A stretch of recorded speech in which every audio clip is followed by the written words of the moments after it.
This is AunTeaFee about them facts. How you doing? How you doing? Hey, how you doing? Hey, hey, how you doing? Hey. So we're gonna watch the Senate read this every word of this big beautiful bill on the Senate floor before they vote, so that we won't be misled, so that nothing that's hidden, everything that's hidden will be exposed, so we the people will know everything that's in it was planned. Hey, Cynthia. What's disguised, what's hidden, the trickery, it'll be exposed. So they are, the Democrats is forcing every word to be read on the Senate floor, since they were trying to rush. And it's like, since the little deals with Iran and Israel, even with the ICE deportation, U.S. citizens, citizenship, everything. It's just a whole bunch of trickery going forth. So the bill, every word is being read on the Senate floor. So that is a somewhat of a victory, so that the exposure, slow it down. Whatever you trying to hide, money's putting money in your pocket, taking it from the poor, all of that. So let's listen. Let's go. We ain't got nothing else better to do. This is how things get by us. We take for granted. We think they doing what they supposed to do, and that's the problem, because they know that, in their mind, we lazy, we trifling, we not gonna worry about it, we ain't gonna pay too much attention, so we can do it right in front of them. We can tell them anything. We can get pass out that propaganda. They gonna take it, they gonna buy it, and then they'll find out later that they've been tricked. So every word is being read on the Senate floor right now. Let's go. Let's listen. Won't tell the American people what's in this bill, then Democrats are going to force this chamber to read it from start to finish. Let's I go. object. Objections heard. All right. The clerk will read the amendment. Strike all after the enacting clause and insert the following.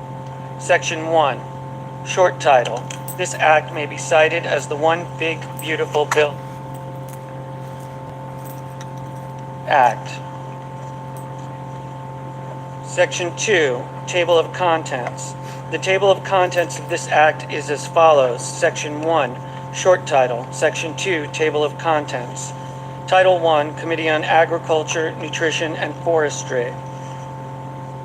Subtitle A. Nutrition. Section 10101, Reevaluation of Food Plan. Section 10102, Modifications to SNAP Work Requirements for Able-Bodied Adults. Section 10103, Availability of Standard Utility Allowances based on receipt on energy assistance. Section 10104, Restrictions on Internet Expenses. Section 10105, Matching Funds Requirements. Section 10106, Administrative Cost Sharing. Section 10107, National Education and Obesity Prevention Grant Programs. Section 10108, Alien SNAP Eligibility. Subtitle B, Forestry. Section 10201, Rescissions of Amounts for Forestry. Subtitle C, Commodities. Section 10301, Effective Reference Price. Section 10302, Base Acres. Section 10303, Producer Election. Section 10304, Price Loss Coverage. Section 10305, Agriculture Risk Coverage. Section 10306, Equitable Treatment of Certain Entities. Section 10307, Payment Limitations. Section 10308, Adjusted Gross Income Limitation. Section 10309, Marketing Loans.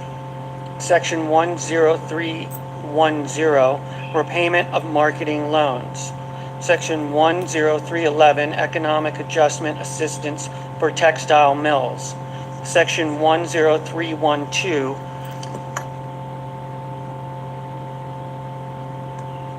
Sugar Price Updates. Section 10313, Dairy Policy Updates. Section 10314, Implementation. Subtitle D, Disaster Assistance Programs. Section 10401, Supplemental Agriculture Disaster Assistance. Subtitle E, Crop Insurance. Section 10501, Beginning Farmer and Rancher Benefit. Section 10502, Area-Based Crop Insurance Coverage and Affordability. Section 10503, Administrative and Operative Expense Adjustments. Section 10504, Premium Support. Section 10505, Program Compliance and Integrity.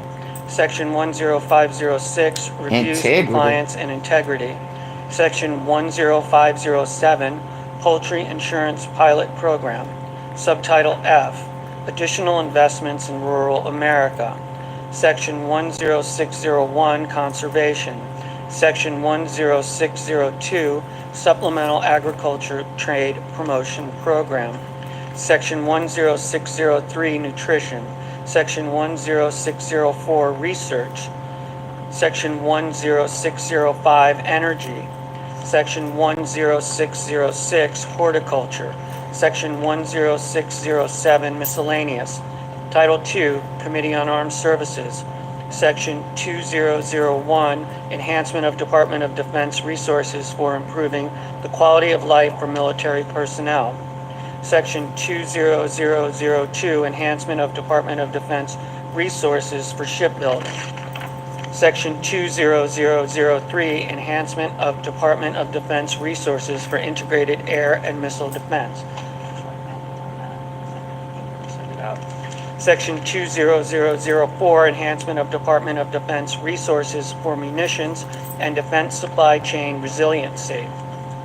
Section 20005, Enhancement of Department of Defense Resources for scaling low-cost weapons into production. Section 20006, Enhancement of Department of Defense Resources for improving the efficiency and cybersecurity of the Department of Defense. Section 20007, Enhancement of Department of Defense Resources for air superiority. Section 20008, Enhancement of Resources for nuclear forces. Section 20009, Enhancement of Department of Defense Resources to improve capabilities of United States Indo-Pacific Command. Section 20010, Enhancement of Department of Defense Resources for improving the readiness of the Department of Defense. Section 20011, Improving Department of Defense border support and counter-drug missions. Section 20012, Department of Defense oversight. Section 20013, Military Construction Projects authorized. Section 20014, Multi-Year Operational Plan. Title III, Committee on Banking, Housing, and Urban Affairs. Section 30001, Funding Cap for the Bureau of Consumer Financial Protection. Section 30002, Rescission of Funds for Green and Resilient Retrofit Program for Multifamily Housing. Section 30003, Securities and Exchange Commission Reserve Fund. Section 30004, Appropriations for Defense Production Act. Title IV, Committee on Commerce, Science, and Transportation.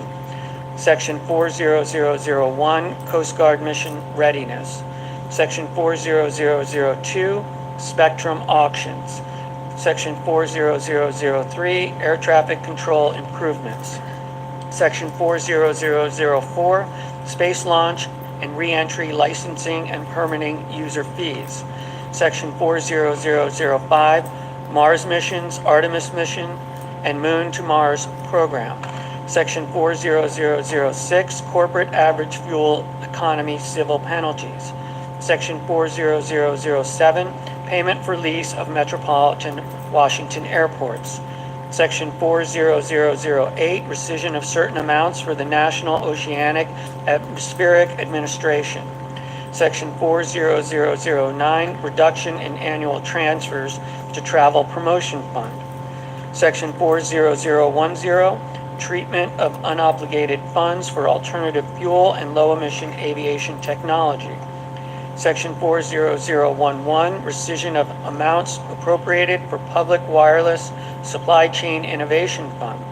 Section 40012, support for artificial intelligence under the Broadband Equity, Access, and Deployment Program. Title V, Committee on Energy and Natural Resources. Subtitle A, Oil and Gas Leasing.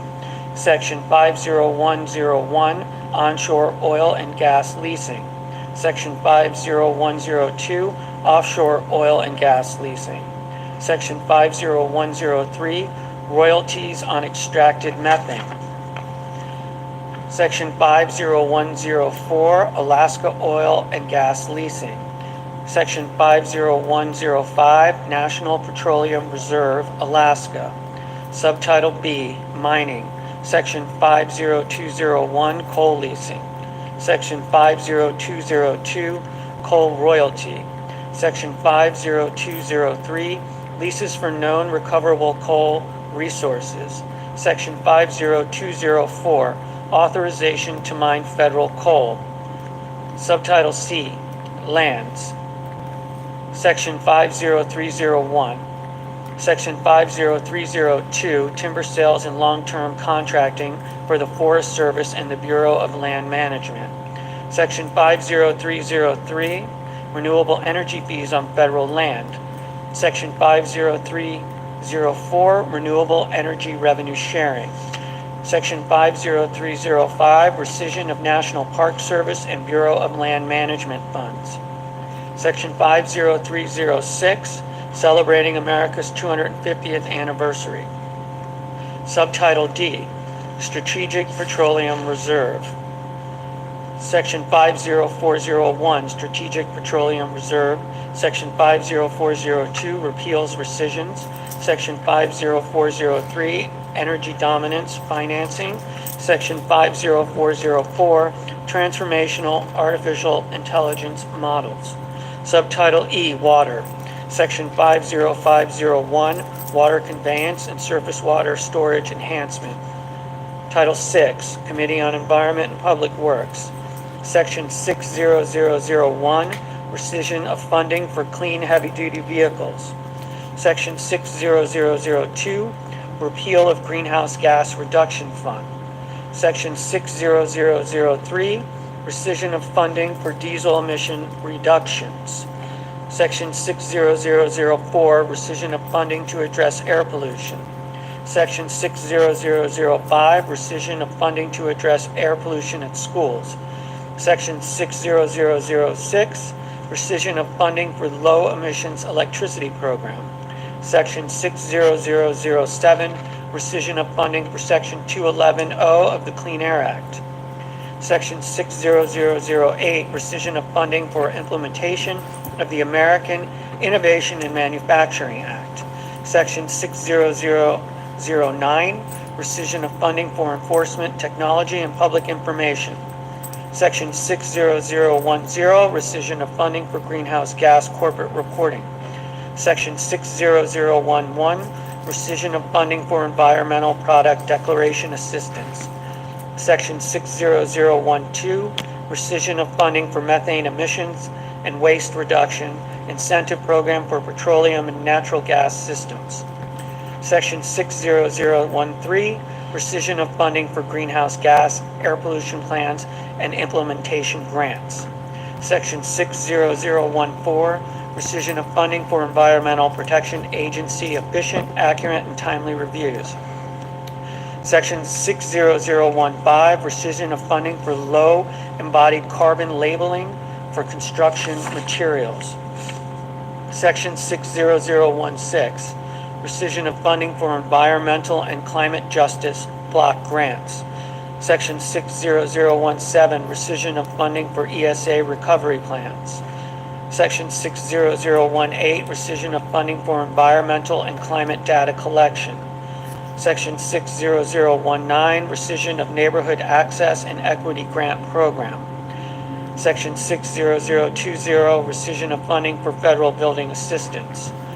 Section 60021, rescission of funding for low carbon materials for federal buildings. Section 60022, rescission of funding for GSA emerging and sustainable technologies. Section 60023, rescission of environmental review implementation funds. Section 60024, rescission of low carbon transportation materials grants.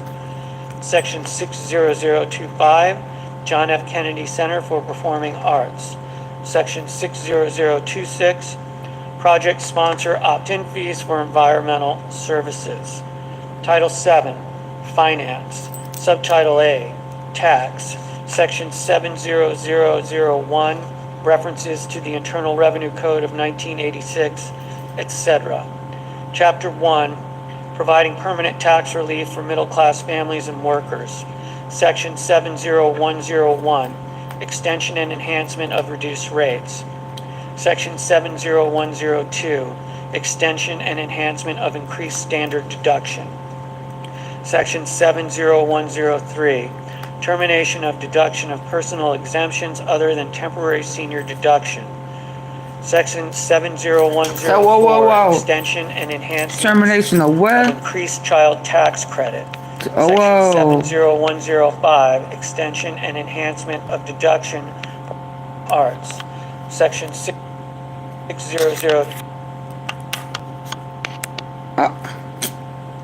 My bad. Tonight, breaking news. GOP senators.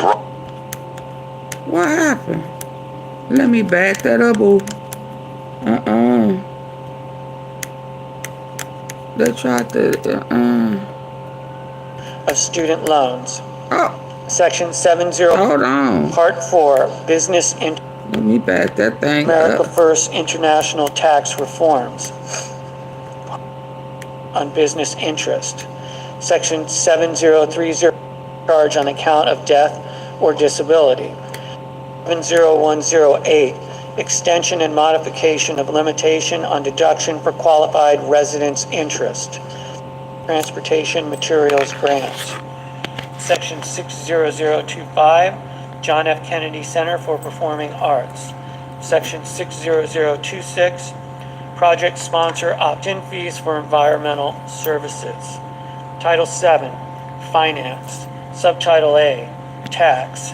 Section 70001, references to the Internal Revenue Code of 1986, etc.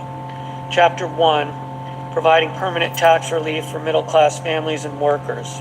Section 70101, extension and enhancement of reduced rates. Section 70102, extension and enhancement of increased standard deduction. Section 70103, termination of deduction of personal exemptions other than temporary senior deduction. Section 70104, extension and enhancements of increased child tax credit. Section 70105, extension and enhancement of deduction for qualified business income. Section 70106, extension and enhancement of increased estate and gift tax exemption amounts. Section 70107, extension of increased alternative minimum tax exemption amounts and modification of phase-out thresholds. Section 70108, extension and modification of limitation on deduction for qualified residence interest. Section 70109, extension and modification of limitation on casualty loss deduction. Section 70110, termination of miscellaneous itemized deductions other than educator expenses.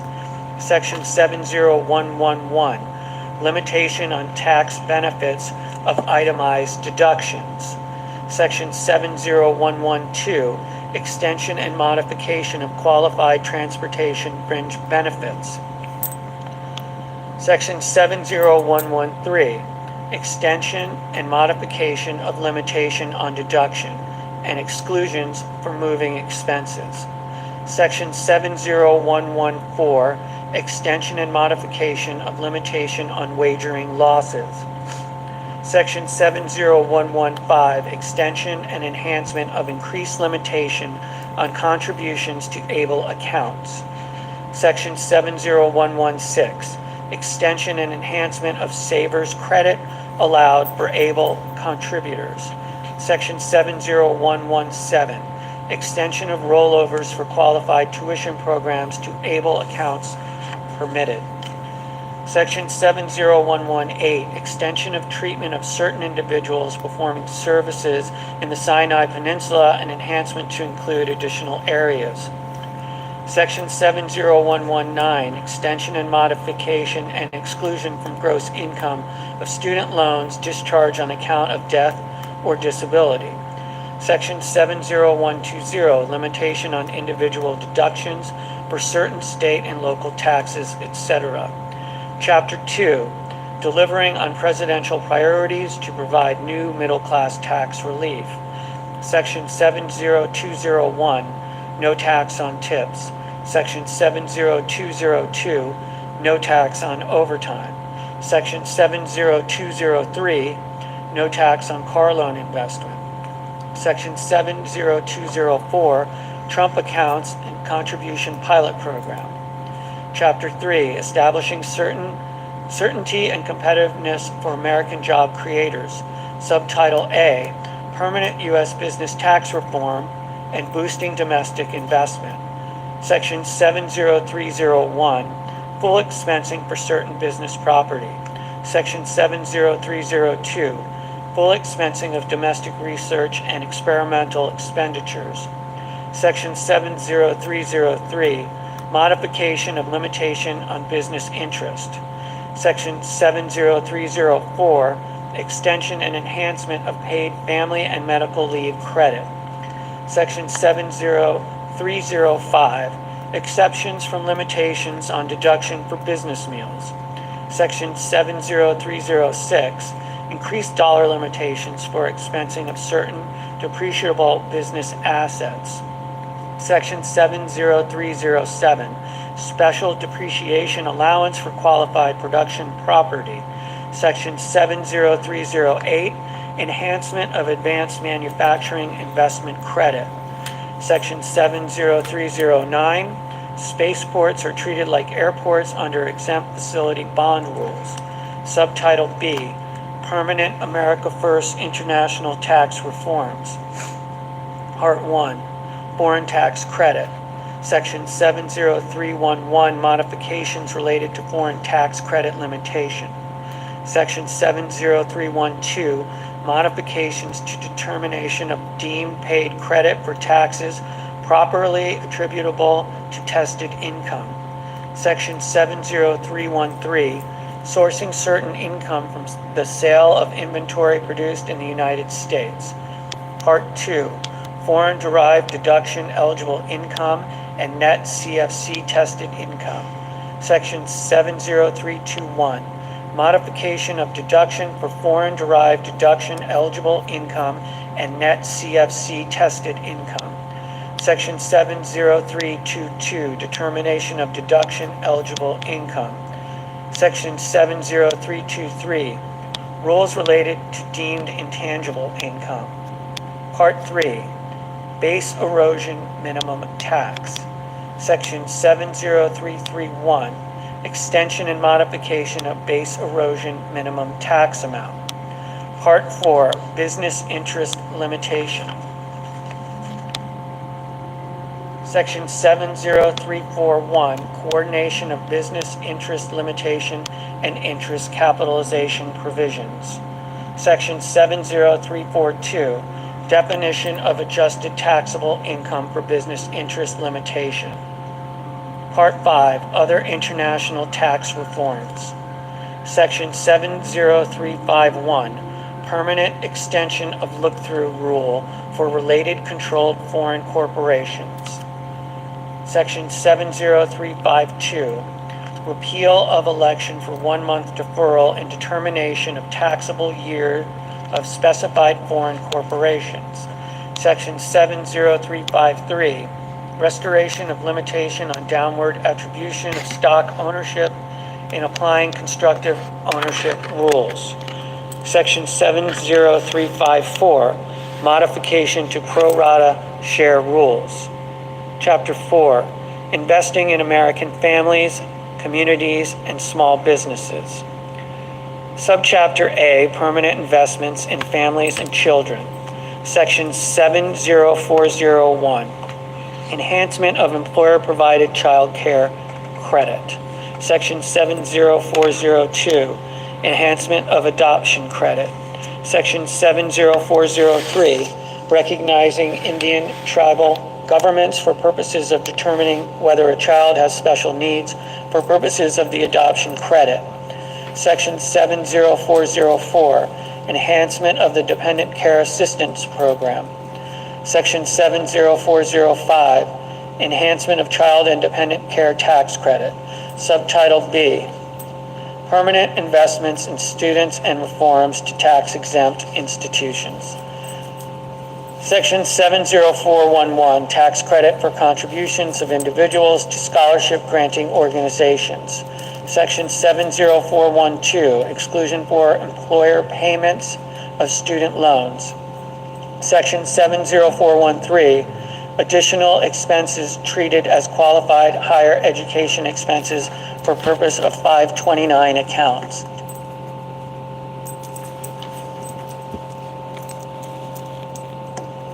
Section 70414, certain post-secondary credentializing expenses treated as qualified higher education expenses for purposes of 529 accounts. Section 70415, modification of excise tax on investment income of certain private colleges and universities. Section 70416, expanding application of tax on excess compensation within tax-exempt organizations. Subchapter C, permanent investments in community development. Section 70421, permanent renewal and enhancement of opportunity zones. Section 70422, permanent enhancement of low-income housing tax credit. Section 70423, permanent extension of new markets tax credit.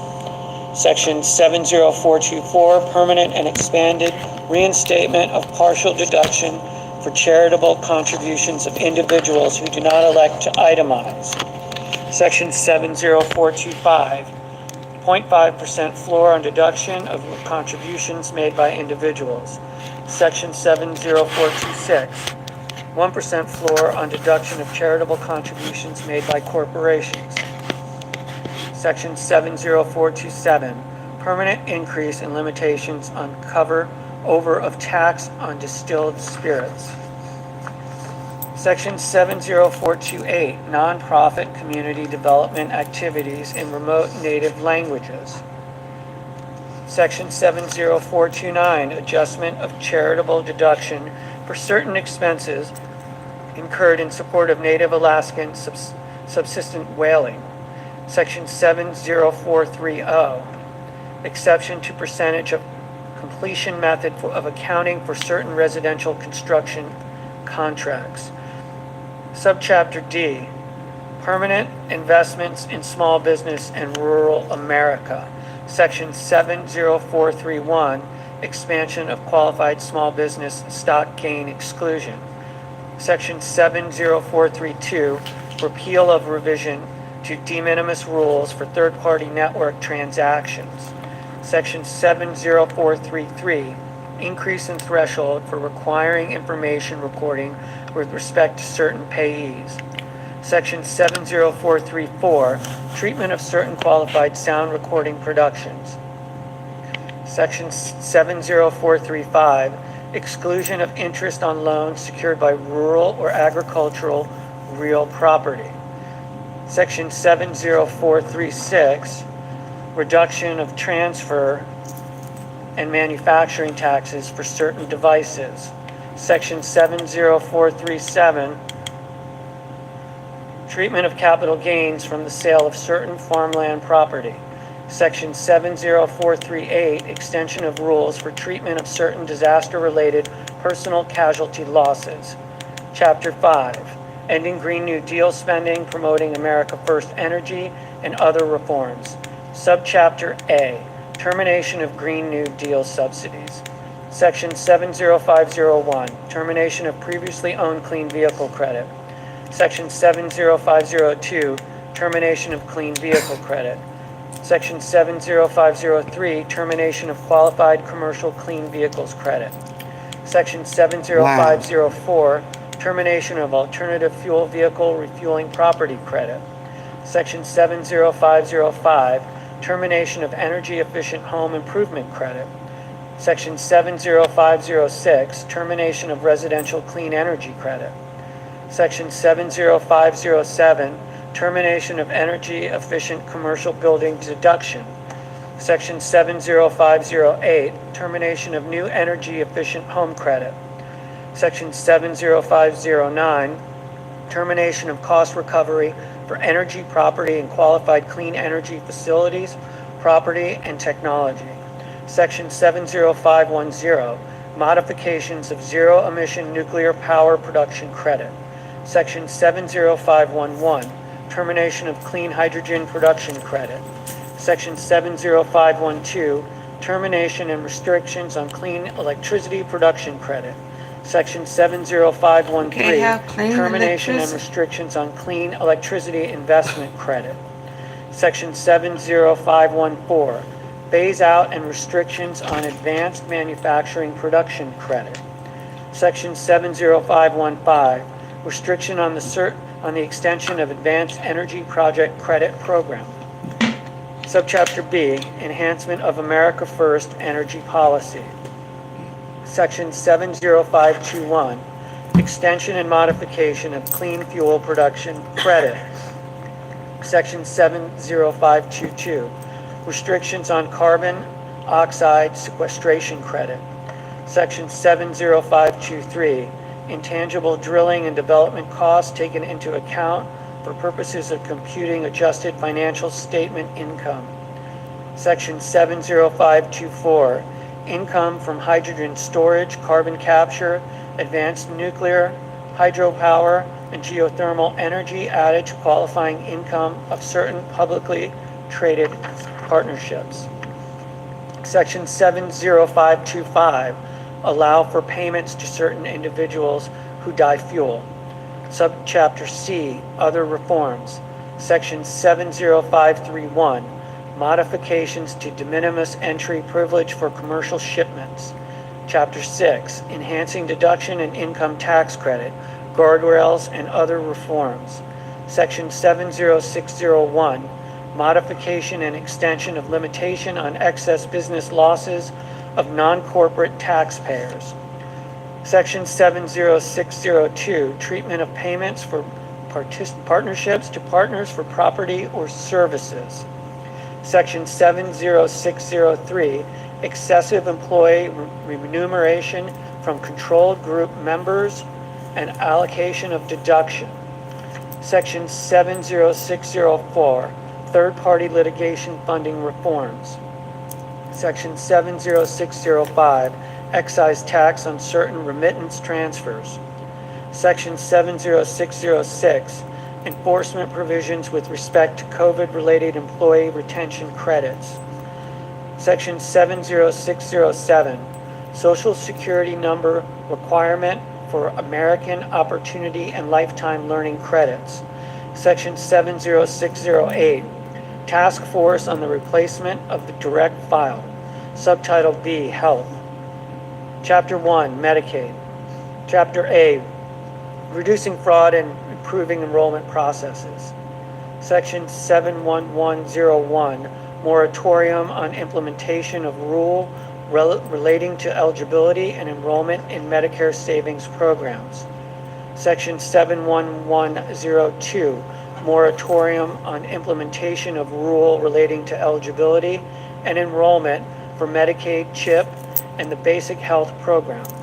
Section 71103, reducing duplicate enrollment under the Medicaid and CHIP programs. Section 71104, ensuring deceased individuals do not remain enrolled.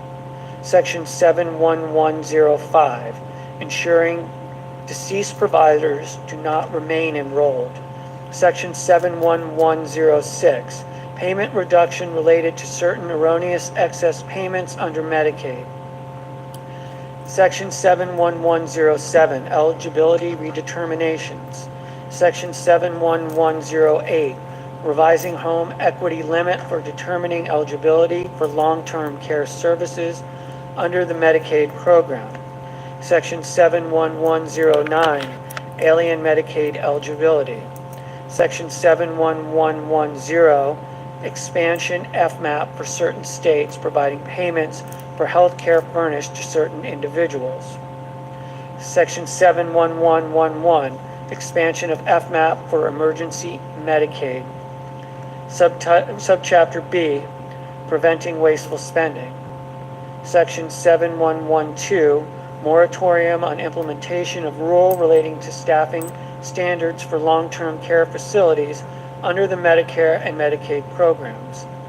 Section 71113, reducing state Medicaid costs. Section 71114, prohibiting federal Medicaid and CHIP funding for certain items and services. Section 71115, federal payments to prohibited entities. Subchapter C, stopping abusive financing practices. Section 7116, sunsetting increased FMAP incentive. Section 71117, provider taxes. Section 71118, state-directed payments. Section 71119, requirements regarding waiver of uniform tax requirement for Medicaid provider tax. Section 71120, requiring budget neutrality for Medicaid demonstration projects under Section 1115. Subchapter D, increasing personal accountability. Section 71121, requirement for states to establish Medicaid community engagement requirements for certain individuals. Section 71122, modifying cost-sharing requirements for certain expansion individuals under the Medicaid program. Subchapter E, expanding access to care. Section 71123, making certain adjustments to coverage of home or community-based services under Medicaid. Section 71124, determination of FMAP for high-poverty states. Chapter 2, Medicare. Subchapter A, strengthening eligibility requirements. Section 71201, limiting Medicare coverage of certain individuals. Subchapter B, improving services for seniors. Section 71202, temporary payment, increase under the Medicare physician fee schedule to account for exceptional circumstances. Section 71203, expanding and clarifying the exclusion for orphan drugs under the drug price negotiation program. Section 71204, application of cost living adjustment to non-labor related portion for hospital outpatient department services furnished in Alaska and Hawaii. Chapter 3, health tax. Subchapter A, improving eligibility criteria. Section 71301, permitting premium tax credit only for certain individuals. Section 71302, disallowing premium tax credit during periods of Medicaid ineligibility due to alien status. Subchapter B, preventing waste, fraud, and abuse. Section 71303, requiring verification of eligibility for premium tax credit. Section 71304, disallowing premium tax credit in case of certain coverage enrolled in during special enrollment period. Section 71305, eliminating limitation on recapture of advance payment of premium tax credit. Section 71306, permanent extension of safe harbor for absence of deductible for telehealth services. Section 71307, allowance of bronze and catastrophic plans in connection with health savings accounts. Section 71308, treatment of direct primary care service arrangements. Chapter 4, protecting rural hospitals and providers. Section 71401, rural health transformation program.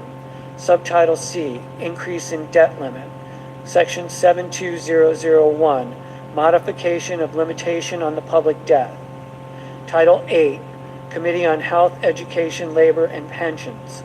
Subtitle A, exemption of certain assets. Section 80001, exemption of certain assets. Subtitle B, loan limits. Section 81001, establishment of loan limits for graduate and professional students and parent borrowers, termination of graduate and professional plus loans. Subtitle C, loan repayment. Section 82001, loan repayment. Section 82002, deferment, forbearance. Section 82003, loan rehabilitation. Section 82004, public service loan forgiveness.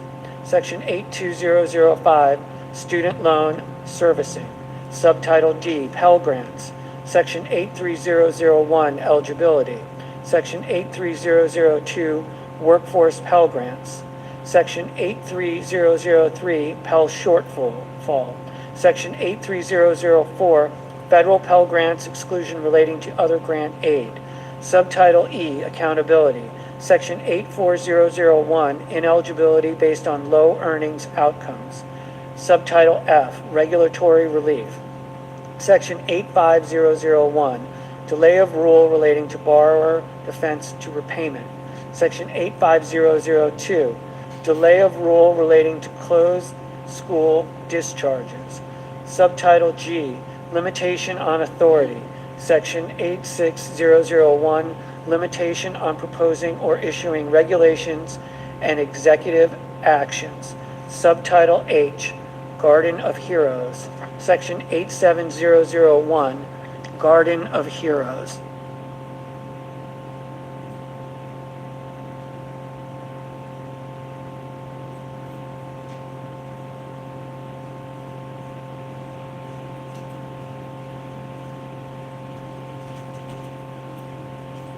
Subtitle 1, Office of Refugee Resettlement, Section 88001, Potential Sponsor Vetting for Unaccompanied Alien Children Appropriation.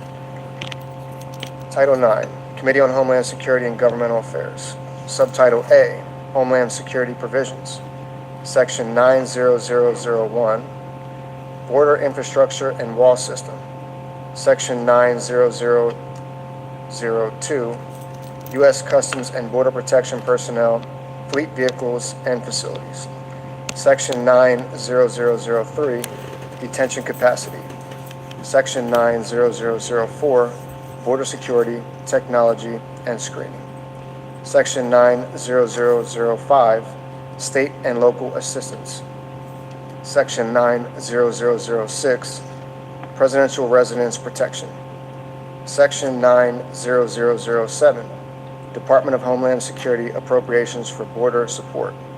Subtitle B, Governmental Affairs Provisions. Section 90101, FEHB Improvements. Section 90102, Pandemic Response Accountability Committee. Section 90103, Appropriation for the Office of Management and Budget. Title 10, Committee on the Judiciary. Subtitle A, Immigration and Law Enforcement Matters. Part 1, Immigration Fees. Section 100001, Applicability of the Immigration Laws. Section 100002, Asylum Fee. Section 100003, Employment Authorization Document Fees. Section 100004, Immigration Parole Fee. Section 100005, Special Immigrant Juvenile Fee. Section 100006, Temporary Protected Status Fee. Section 100007, Visa Integrity Fee. Section 100008, Form I-94 Fee. Section 100009, Annual Asylum Fee. Section 100010, Fee relating to renewal and extension of employment authorization for parolees. Section 100011, Fee relating to renewal or extension of employment authorization for asylum applicants. Section 100012, Fee relating to renewal and extension of employment authorization for aliens granted temporary protected status. Section 100013, Fees relating to applications for adjustment of status. Section 100014, Electronic System for Travel Authorization Fee. Section 100015, Electronic Visa Update System Fee. Section 100016, Fee for aliens ordered removed in absentia. Section 100017, Inadmissible Alien Apprehension Fee. Section 100018, Amendment to Authority to Apply for Asylum. Part 2, Immigration and Law Enforcement Funding. Section 100051, Appropriation for the Department of Homeland Security. Section 100052, Appropriation for U.S. Immigration and Customs Enforcement. Section 100053, Appropriation for Federal Law Enforcement Training Centers. Section 100054, Appropriation for the Department of Justice. Section 100055, Bridging Immigration-Related Deficits Experienced Nationwide Reimbursement Fund. Section 10056, Appropriation for the Bureau of Prisons. Section 10057, Appropriation for the United States Secret Service. Subtitle B, Judiciary Matters. Section 100101, Appropriation to the Administrative Office of the United States Courts. Section 100102, Appropriation to the Federal Judicial Center. Subtitle C, Radiation Exposure Compensation Matters. Section 100201, Extension of Fund. Section 100202, Claims relating to atmospheric testing. Section 100203, Claims relating to uranium mining. Section 100205, Limitations on Claims. Title I, Committee on Agriculture, Nutrition, and Forestry. Subtitle A, Nutrition. Section 10101, Reevaluation of Thrifty Food Plan. A, in general, Section 3 of the Food and Nutrition Act of 2008, 7 U.S.C. 2012 is amended by striking subsection U and inserting the following. U, Thrifty Food Plan. 1. In general, the term Thrifty Food Plan means a diet required to feed a family of 4 persons consisting of a man and a woman ages 20 through 50, a child ages 6 through 8, and a child ages 9 through 11, using the items and quantities of food described in the report of the Department of Agriculture entitled Thrifty Food Plan 2021. And each successor report updated pursuant to this subsection, subject to the conditions that A, the relevant market baskets of the Thrifty Food Plan shall only be changed pursuant to paragraph 4. B, the cost of the Thrifty Food Plan shall be the basis for uniform allotments for all households regardless of the actual composition of the household. And C, the cost of the Thrifty Food Plan may only be adjusted in accordance with this subsection. 2. Household adjustments. The Secretary shall make household adjustments using the following ratios of household size as a percentage of the maximum 4-person allotment. A, for a one-person household, 30%. B, for a 2-person household, 55%. C, for a 3-person household, 79%. D, for a 4-person household, 100%. For a 5-person household, 119%. F, for a 6-person household, 143%. G, for a 7-person household, 158%. H, for an 8-person household, 180%. I, for a household of 9 persons or more, an additional 22% per person, which additional percentage shall not total more than 200%. 3. Allowable cost adjustments. The Secretary shall A. Make cost adjustments in the Thrifty Food Plan for Hawaii and the urban and rural parts of Alaska to reflect the cost of food in Hawaii and urban and rural Alaska. B. Make cost adjustments in the separate Thrifty Food Plans for Guam and the Virgin Islands of the United States to reflect the cost of food in those states, but not to exceed the cost of food in the 50 states and the District of Columbia. And C. On October 1st, 2025, and on each October 1st thereafter, adjust the cost of the Thrifty Food Plan to reflect changes in the Consumer Price Index for all urban consumers published by the Bureau of Labor Statistics of the Department of Labor for the most recent 12-month period ending in June. 4. Reevaluation of market baskets. A. Reevaluation. Not earlier than October 1st, 2027, the Secretary may reevaluate the market baskets of the Thrifty Food Plan based on current food prices, food composition data, consumption patterns, and dietary guidance. B. Cost neutrality. The Secretary shall not increase the cost of the Thrifty Food Plan based on a reevaluation under this paragraph. B. Conforming amendments. 1. Section 16C1A22 of the Food and Nutrition Act of 2008, 7 U.S.C. 2025 C1A22 is amended by striking Section 3U4 and inserting Section 3U3. 2. Section 19A2A2 of the Food and Nutrition Act of 2008, 7 U.S.C. 2028A2A2 is amended by striking Section 3U4 and inserting Section 3U3. 3. Section 27A2 of the Food and Nutrition Act of 2008, 7 U.S.C. 2036A2 is amended by striking Section 3U4, each place it appears, and inserting Section 3U3. Section 1012. Modifications to SNAP work requirements for able-bodied adults. A. Exceptions. Section 6.0 of the Food and Nutrition Act of 2008, 7 U.S.C. 20150 is amended by striking paragraph 3 and inserting the following. 3. Exceptions.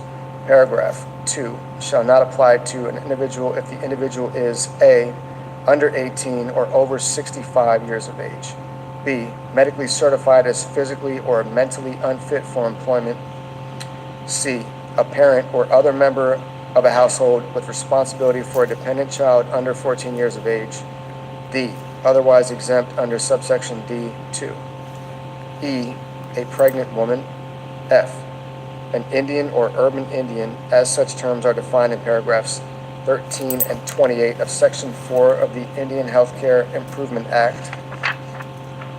Or G. A California Indian described in Section 809A of the Indian Healthcare Improvement Act. B. Standardizing enforcement. Section 604 of the Food and Nutrition Act of 2008, 7 USC 201504 is amended 1 in subparagraph A by striking clause 2 and inserting the following. 2. Did I hear that right, Is y'all? in a non-contiguous state and has an unemployment rate that is at or above 1.5 times the national unemployment rate, 8%. And Hold 2, on. by adding at the end.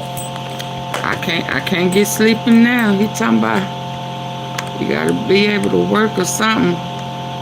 Able body or something about food stamps, right? Hold on, I think I heard that right. Let's go. Evaluation under this paragraph. B. Conforming amendments. 1. Section 16C1A22 of the Food and Nutrition Act of 2008, 7 USC 2025 C1A 2 is amended by striking Section 3U4 and inserting Section 3U3. 2.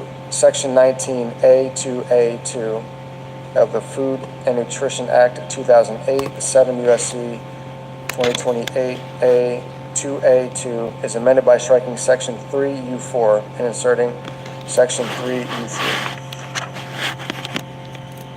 3. Section 27A2 of the Food and Nutrition Act of 2008, 7 USC 2036 A2 is amended by striking Section 3U4, each place it appears, and inserting Section 3U3. Section 1012. Modifications to SNAP work requirements for able-bodied adults. A. Exceptions. Section 60 of the Food and Nutrition Act of 2008, 7 USC 20150 is amended by striking paragraph 3 and inserting the following. 3. Exceptions. Paragraph 2 shall not apply to an individual if the individual is A. under 18 or over 65 years of age. B. Medically certified as physically or mentally unfit for employment. C. A parent or other member of a household with responsibility for a dependent child under 14 years of age. D. Otherwise exempt under subsection D2. E. A pregnant woman. F. An Indian or urban Indian, as such terms are defined in paragraphs 13 and 28 of Section 4 of the Indian Healthcare Improvement Act. Or G. A California Indian described in Section 809A of the Indian Healthcare Improvement Act. B. Standardizing enforcement.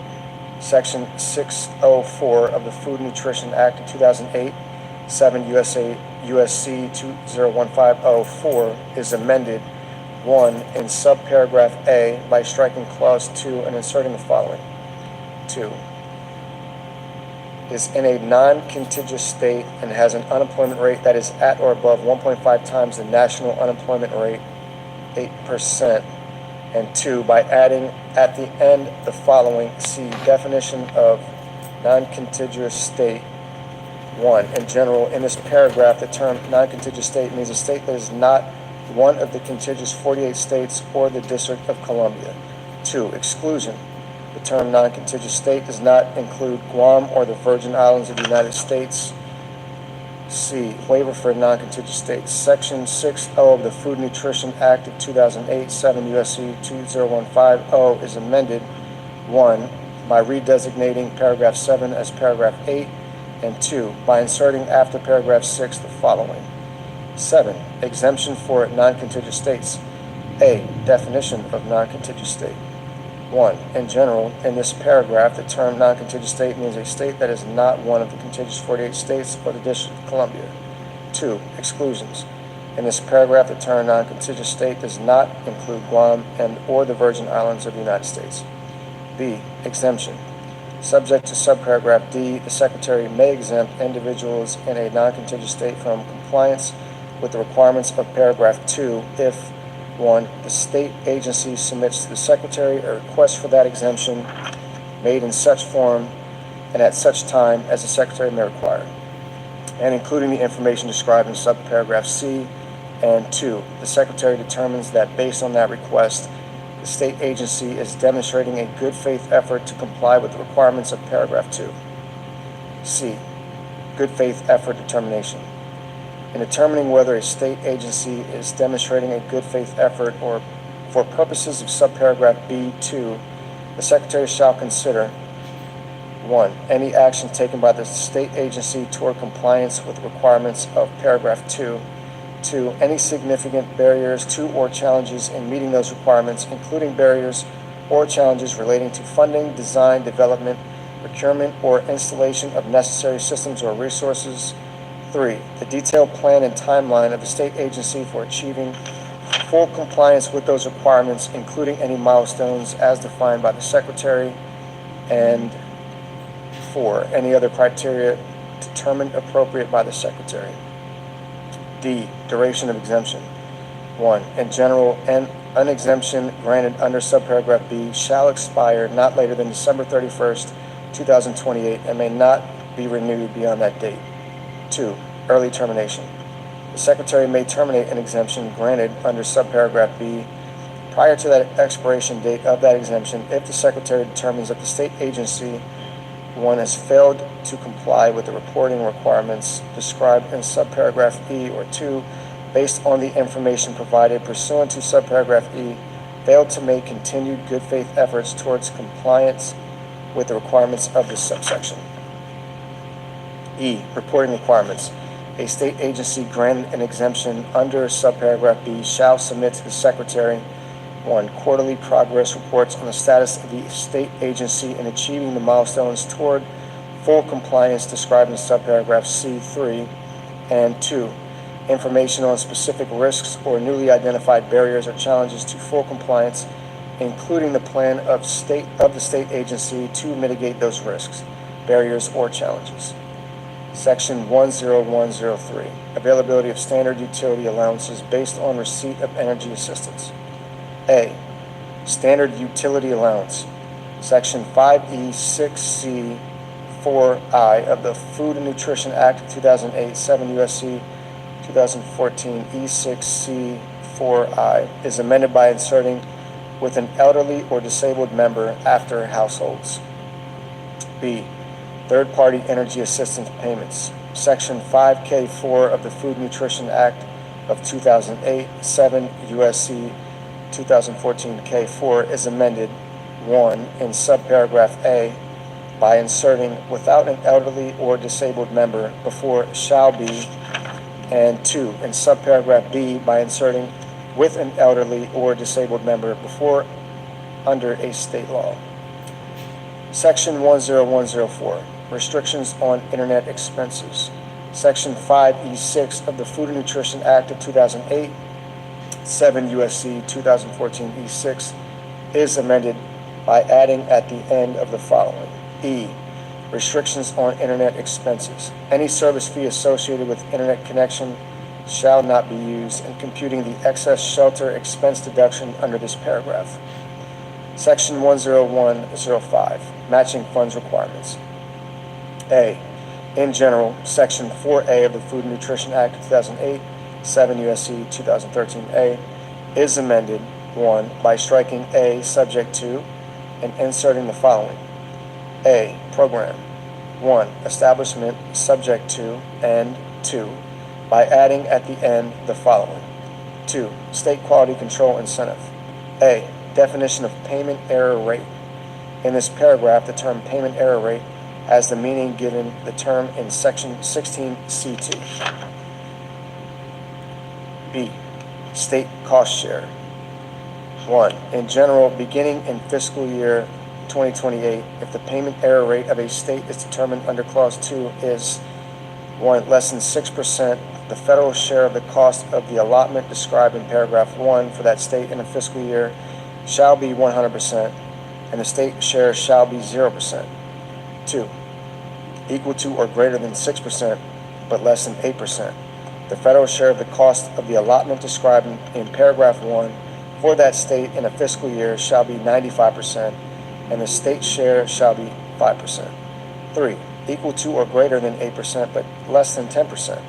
The federal share of the cost of the allotment described in paragraph 1 for that state in a fiscal year shall be 90%, and the state share shall be 10%. And 4. Equal to or greater than 10%. The federal share of the cost of the allotment described in paragraph 1 for that state in a fiscal year shall be 85%, and the state share shall be 15%. 2. Elections. 1. Fiscal year 2028. For fiscal year 2028, to calculate the applicable state share under Clause 1, a state may elect to use the payment error rate of the state from fiscal year 2025 or 2026. 2. Fiscal year 2029 and thereafter. For fiscal year 2029 and each fiscal year thereafter, to calculate the applicable state share under Clause 1, the Secretary shall use the payment error rate of the state for the third fiscal year preceding the fiscal year for which the state share is being calculated. 3. Maximum federal payment. The Secretary may not pay towards the cost of an allotment described in paragraph 1 an amount that is greater than the applicable federal share under paragraph 2. 4. Waiver authority. A. In general, the Secretary may waive the requirement under paragraph 2 for a non-contiguous state excluding Guam and the Virgin Islands of the United States for a period of not more than 2 years if 1. The Secretary determines that the waiver is necessary, and 2. The non-contiguous state is 1. Actively implementing a corrective action plan as described in section 275.17 of Title VII Code of Federal Regulations or a successor regulation, and 2. Carrying out any other activities determined necessary by the Secretary to reduce its payment error rate as defined in paragraph 2. B. Termination of authority. The waiver authority under subparagraph A shall terminate on the date that is 4 years after the date of enactment of this paragraph. B. Limitation on authority. Section 13A1 of the Food and Nutrition Act of 2008, 7 U.S.C. 2022 A1 is amended in the first sentence by inserting or the payment or disposition of a state share under section 4A2 after 16C 1D12. Section 10106, Administrative Cost Sharing. Sorry. Section 16A of the Food and Nutrition Act of 2008, 7 U.S.C. 2025A, is amended in the matter preceding paragraph 1 by striking agency an amount equal to 50% and inserting agency through fiscal year 2026, 50%, and for fiscal year 2027 and each fiscal year thereafter, 25%. Section 10107, National Education and Obesity Prevention Grant Program. Section 28D1F of the Food Nutrition Act of 2008, 7 U.S.C. 2036A D1F is amended by striking for fiscal year 2016 and each subsequent fiscal year, and inserting for each of fiscal years 2016 through 2025. Section 10108, Alien SNAP Eligibility. Section 6F of the Food and Nutrition Act of 2008, 7 U.S.C. 2015F, is amended to read as follows. F. No individual who is a member of a household otherwise eligible to participate in the Supplemental Nutrition Assistance Program under this section shall be eligible to participate in the Supplemental Nutrition Assistance Program as a member of that or any other household unless he or she is 1. A resident of the United States, and 2. Either A citizen or national of the United States. Let me back that up. Alien lawfully admitted for permanent residence as an immigrant as Hold defined on. by sections 101A15 and 101A20, Secretary to reduce its payment error rate as defined in paragraph 2. B. Termination of authority. The waiver authority under subparagraph A shall terminate on the date that is 4 years after the date of enactment of this paragraph. B. Limitation on authority. Section 13A1 of the Food and Nutrition Act of 2008, 7 U.S.C. 2022 A1 is amended in the first sentence by inserting or the payment or disposition of a state share under section 4A2 after 16C 1D12. Section 10106, Administrative Cost Sharing. Section 16A of the Food and Nutrition Act of 2008, 7 U.S.C. 2025A, is amended in the matter preceding paragraph 1 by striking agency an amount equal to 50% and inserting agency through fiscal year 2026, 50%, and for fiscal year 2027 and each fiscal year thereafter, 25%. Section 10107, National Education and Obesity Prevention Grant Program. Section 28D1F of the Food Nutrition Act of 2008, 7 U.S.C. 2036A D1F is amended by striking for fiscal year 2016 and each subsequent fiscal year, and inserting for each of fiscal years 2016 through 2025. Section 10108, Alien SNAP eligibility. Section 6F of the Food and Nutrition Act of 2008, 7 USC 2015 F, is amended to read as follows. F. No individual who is a member of a household otherwise eligible to participate in the Supplemental Nutrition Assistance Program under this section shall be eligible to participate in the Supplemental Nutrition Assistance Program as a member of that or any other household unless he or she is 1. A resident of the United States, and 2. Either a citizen or national of the United States, B. An alien lawfully admitted for permanent residence as an immigrant as defined by sections 101A.15 and 101A.20 of the Immigration and Nationality Act, excluding, among others, alien visitors, tourists, diplomats, and students who enter the United States temporarily with no intention of abandoning their residence in a foreign country. C. An alien who has been granted the status of Cuban and Haitian entrant as defined in Section 501E of the Refugee Education Assistance Act of 1980, Public Law 96-422, or D. An individual who lawfully resides in the United States in accordance with a compact of free association referred to in Section 402B2G of the Personal Responsibility and Work Opportunity Reconciliation Act of 1996. The income less at state option or a pro rata share and financial resources of the individual rendered ineligible to participate in the Supplemental Nutrition Assistance Program under this subsection shall be considered in determining the eligibility and the value of the allotment of the household of which such individual is a member. Subtitle B, Forestry. Section 10201, Rescission of Amounts for Forestry.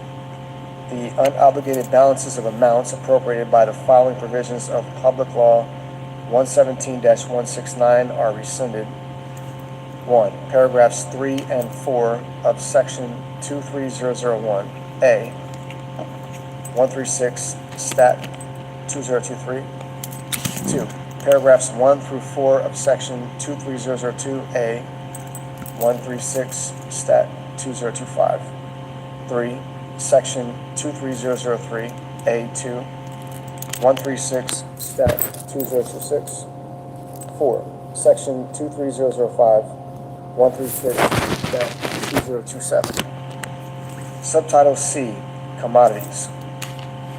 Section 10301, Effective Reference Price, A. Effective Reference Price. Section 11118B2 of the Agricultural Act of 2014, 7 USC 90118B2 is amended by striking 85 and inserting beginning with the crop year 2025, 88. B. Reference Price. Section 1111 of the Agricultural Act of 2014, 7 USC 9011 is amended by striking paragraph 19 and inserting the following. 19. Reference Price. A. In general, effective beginning with the 2025 crop year, subject to subparagraphs B and C. The term reference price with respect to a covered commodity for a crop year means the following. 1. For wheat, $6.35 per bushel. 2. For corn, $4.10 per bushel. 3. For grain, sorghum, $4.40 per bushel. 4. For barley, $5.45 per bushel. 5. For oats, $2.65 per bushel. 6. For long grain rice, $16.90 per hundredweight. 7. For medium grain rice, $16.90 per hundredweight. 8. For soybeans, $10 per bushel. 9. For other oil seeds, $23.75 per hundredweight. 10. For peanuts, $630 per ton. 11. For dry peas, $13.10 per hundredweight. 12. For lentils, $23.75 per hundredweight. 13. For small chickpeas, $22.65 per hundredweight. 14. For large chickpeas, $25.65 per hundredweight. 15. For seed cotton, 42 cents per pound. B. Effectiveness. Effective beginning with the 2031 crop year, the reference price is defined in subparagraph A with respect to a covered commodity shall equal the reference price in the previous crop year multiplied by 1.005. C. Limitation. In no case shall a reference price for a covered commodity exceed 113% of the reference price for such covered commodity listed in subparagraph A. Section 10302. Base acres. Section 1112 of the Agricultural Act of 2014, 7 U.S.C. 9012, is amended, 1, in subsection D3A by striking 2023 and inserting 2031, and by adding at the end of the following. E. Additional base acres. 1. In general, as soon as practicable after the date of enactment of this subsection and notwithstanding subsection A, the Secretary shall provide notice to owners of eligible farms pursuant to paragraph 3 and allocate to those eligible farms a total of not more than an additional 30 million base acres in the manner provided in this subsection. An owner of a farm that is eligible to receive an allocation of base acres may elect to not receive that allocation by notifying the Secretary not later than 90 days after receipt of the notice provided by the Secretary under this paragraph. 2. Content of notice. The notice under paragraph 1 shall include the following. A. Information that the allocation is occurring. B. Information regarding the eligibility of the farm for an allocation of base acres under paragraph 3. C. Information regarding how an owner may appeal a determination of ineligibility for an allocation of base acres under paragraph 3.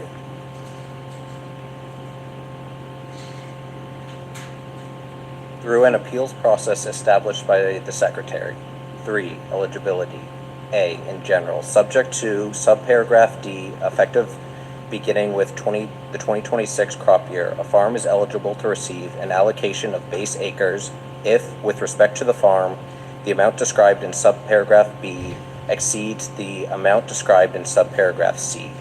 B. 5-year average sum. The amount described in this subparagraph with respect to a farm is the sum of I, the 5-year average of I, the acreage planted on the farm to all covered commodities for harvest, grazing, haying, silage, or other similar purposes for the 2019 through 2023 crop years. And 2. Any acreage on the farm that the producers were prevented from planting during the 2019 through 2023 crop years to covered commodities because of drought, flood, or other natural disaster, or other conditions beyond the control of the producers as determined by the Secretary, plus 2. The lesser of 1, subsection 1, 15% of the total acres on the farm, and 2. The 5-year average of AA, the acreage planted on the farm to eligible non-covered commodities for harvest, grazing, haying, silage, or other similar purposes for the 2019 through 2023 crop years, and subsection BB, any acreage on the farm that producers were prevented from planting during the 2019 through 2023 crop years to eligible non-covered commodities because of drought, flood, or other natural disaster, or other condition beyond the control of the producers, as determined by the Secretary. C. Total number of base acres for covered commodities. The amount described in this subparagraph with respect to a farm is the total number of base acres for covered commodities on the farm excluding unassigned crop base as in effect on September 30, 2024. D. Effect of no recent plantings of covered commodities in the case of a farm for which the amount determined under Clause I of subparagraph B is equal to 0. That farm shall be ineligible to receive an allocation of base acres under the subsection. E. Acreage planted on the farm to eligible non-covered commodities. Defined in this paragraph, the term acreage planted on the farm to eligible non-covered commodities means acreage planted on a farm to commodities other than covered commodities, trees, bushes, vines, grass, or pasture, including cropland that was idle or fallow, as defined by the Secretary. 4. Number of base acres, subject to paragraphs 3 and 8. The number of base acres allocated to an eligible farm shall, subsection A, be equal to the difference obtained by subtracting the amount determined under subparagraph C of paragraph 3 from the amount determined under subparagraph B of that paragraph, and B, include unassigned crop base. At 5. Allocation of acres. A. Allocation. The Secretary shall allocate the number of base acres under paragraph 4 among those covered commodities planted on the farm at any time during the 2019 through 2023 crop years. B. Allocation formula. The allocation of additional base acres for covered commodities shall be in proportion to the ratio of subsection I, the 5-year average of I, the acreage planted on the farm, to each covered commodity for harvest, grazing, haying, silage, or other similar purposes for the 2019 through 2023 crop years. And 2. Any acreage on the farm that producers were prevented from planting during the 2019 through 2023 crop years to that covered commodity because of drought, flood, or other natural disaster, or other condition beyond the control of the producers as determined by the Secretary to the 5-year average determined under paragraph 3BI. Inclusion of all 5 years in average. For the purpose of determining a 5-year acreage average under subparagraph B for a farm, the Secretary shall not exclude any crop year in which a covered commodity was not planted. D. Treatment of multiple planting or prevented planting. For the purpose of determining under subparagraph B the acreage on a farm that producers planted or were prevented from planting during the 2019 through 2023 crop years to covered commodities, if the acreage that was planted or prevented from being planted was devoted to other covered commodity in the same crop year, other than a covered commodity produced under an established practice of double cropping, the owner may elect the covered commodity to be used for that year in determining the 5-year average, but may not include both the initial covered commodity and the subsequent covered commodity. E. Limitation. The allocation of additional base acres among covered commodities on a farm under this paragraph may not result in a total number of base acres for the farm in excess of the number of acres on the farm. 6. Reduction by the Secretary. In carrying out this subsection, if the total number of eligible acres allocated to base acres across all farms in the United States under this subsection would exceed 30 million acres, the Secretary shall apply an across-the-board prorated reduction to the number of eligible acres to ensure the number of allocated base acres under this subsection is equal to 30 million acres. 7. Payment yield. Beginning with crop year 2026, for the purpose of making price loss coverage payments under section 1116, the Secretary shall establish payment yields to base acres allocated under this subsection equal to A. The payment yield established on the farm for applicable covered commodity, and B. If no such payment yield for the applicable covered commodity exists, a payment yield I equal to the average payment yield for the covered commodity for the county in which the farm is situated, or to determine pursuant to section 1113C. 8. Treatment of new owners. In the case of a farm for which the owner on the date of enactment of this subsection was not the owner for the 2019 through 2023 crop years, the Secretary shall use the planting history of the prior owner or owners of that farm for the purposes of determining A. Eligibility under paragraph 3, B. Eligibility acres under paragraph 4, and C. The allocation of acres under paragraph 5. Section 10303, Producer Election.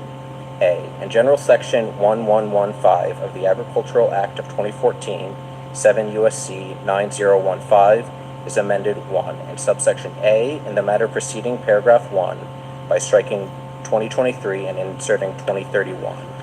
2. In subsection C, A, in the matter preceding paragraph 1, I, by striking crop year or and inserting crop year, and 2, by inserting or the 2026 crop year after 2019 crop year. B, in paragraph 1, I, by striking crop year or and inserting crop year, and II, by inserting or the 2026 crop year after 2019 crop year, and C, in paragraph 2, I, in subparagraph A, by striking and at the end, II. In subparagraph B, by striking the period at the end and inserting and 3, by adding at the end the following. C, the same coverage for each covered commodity on the farm for the 2027 through 2031 crop years as was applicable for the 2025 crop year. And 3, by adding at the end the following. 1, higher of price loss coverage payments and agricultural risk coverage payments.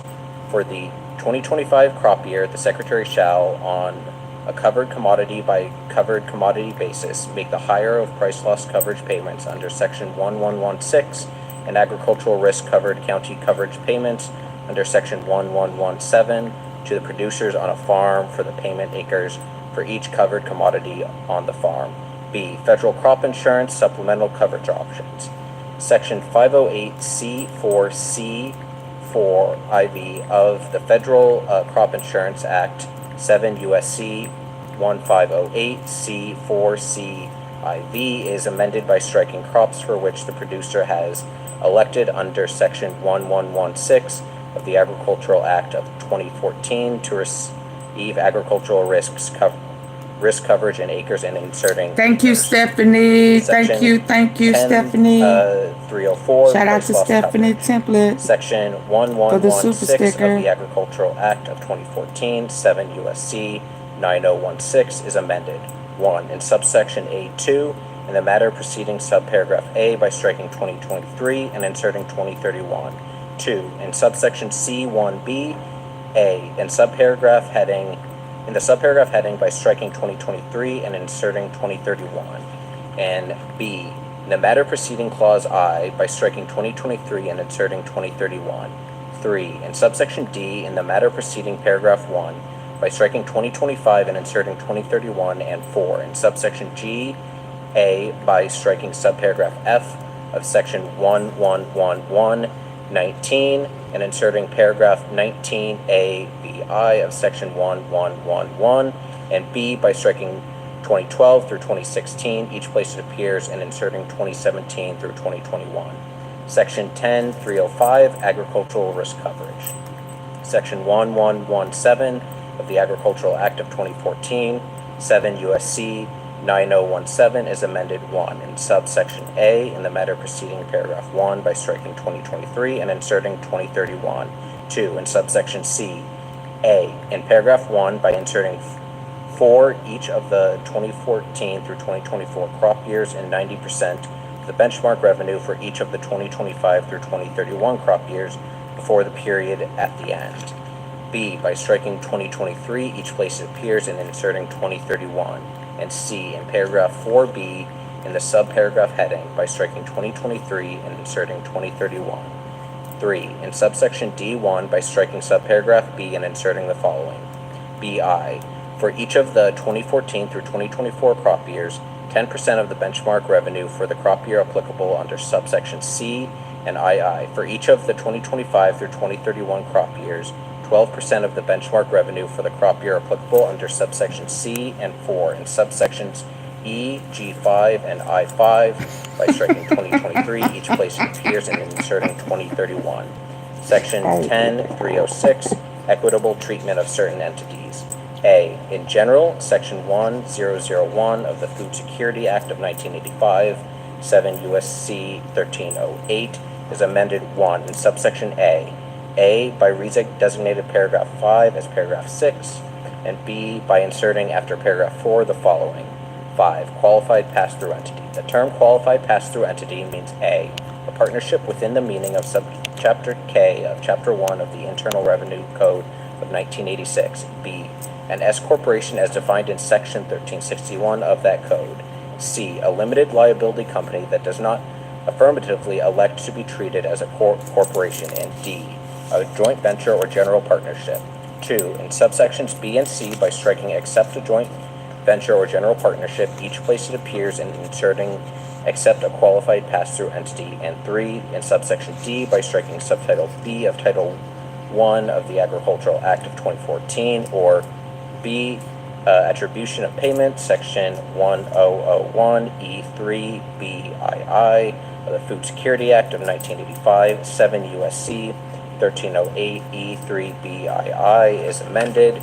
1. In the clause heading by striking joint ventures and general partnerships and inserting qualified pass-through entities. 2. By striking a joint venture or a general partnership and inserting a qualified pass-through entity. 3. By striking joint ventures and general partnerships and inserting qualified pass-through entities. And 4. By striking the joint venture or general partnership and inserting the qualified pass-through entity. C. Persons actively engaged in farming. Section 1001A(b)(2) of the Food Security Act of 1985, 7 U.S.C. 1308 1B2 is amended. 1. Subparagraphs A and B, by striking a general partnership, a participant in a joint venture, each place it appears, and inserting a qualified pass-through entity. And 2. In subparagraph C, by striking a general partnership, joint venture, or similar entity, and inserting a qualified pass-through entity or a similar entity. D. Joint and several liability. Section 100BD of the Food Security Act of 1985, 7 U.S.C. 1308-2D is amended by striking partnerships and joint ventures and inserting qualified pass-through entities. E. Exclusion from AGI calculation. Section 1001D of the Food Security Act of 1985, 7 U.S.C. 1308-3AD is amended by striking general partnership or joint venture, each place it appears. Section 10307, payment limitations. Section 1001 of the Food Security Act of 1985, 7 U.S.C. 1308 is amended 1. In subsection B, A, by striking the and inserting subject to subsection I, the, and B, by striking $125,000 and inserting $155,000. And 2. In subsection C, A, by striking the and inserting subject to subsection I, the, and B, by striking $125,000 and inserting $155,000. And 3. By adding at the end the following. I. Adjustment for the 2025 crop year and each crop year thereafter. The Secretary shall annually adjust the amounts described in subsections B and C for inflation based on the Consumer Price Index for all urban consumers published by the Bureau of Labor Statistics of the Department of Labor. Section 10308, Adjusted Gross Income Limitation. Section 1001DB of the Food Security Act of 1985, 7 U.S.C. 1308-3AB is amended 1. In paragraph 1, by striking paragraph 3 and inserting paragraphs 3 and 4. And 2. By adding at the end the following. 4. Exception for certain operations. A. Definitions. In this paragraph, I. Accepts payment or benefit. The term accepted payment or benefit means I. A payment or benefit under Subtitle E of Title I of the Agricultural Act of 2014, 7 U.S.C. 908, at sequence to a payment or benefit under Section 196 of the Federal Agricultural Improvement and Reform Act of 1996, 7 U.S.C. 7333, and 3. A payment or benefit described in paragraph 2C received on or after October 1st, 2024. II. Farming, ranching, or silviculture activities. The term farming, ranching, or silviculture activities include agritourism, direct-to-consumer marketing of agricultural products, the sale of agricultural equipment owned by the person or legal entity, and other agricultural-related activities as determined by the Secretary. B. Exception. In the case of an accepted payment or benefit, the limitation established by paragraph 1 shall not apply to a person or legal entity during a crop, fiscal, or program year as appropriate, if greater than or equal to 75% of the average gross income of the person or legal entity derives from farming, ranching, or silviculture activities. Section 10309, Marketing Loans. A. Availability of non-recourse marketing assistance loans for loan commodities. Section 1201B1 of the Agricultural Act of 2014, 7 U.S.C. 9031B1 is amended by striking 2023 and inserting 2031. B. Loan rates for non-recourse marketing assistance loans. Section 1202 of the Agricultural Act of 2014, 7 U.S.C. 9032 is amended 1 in subsection B. A. In the subsection heading by striking 2023 and inserting 2025, and B. In the matter preceding paragraph 1 by striking 2023 and inserting 2025. 2.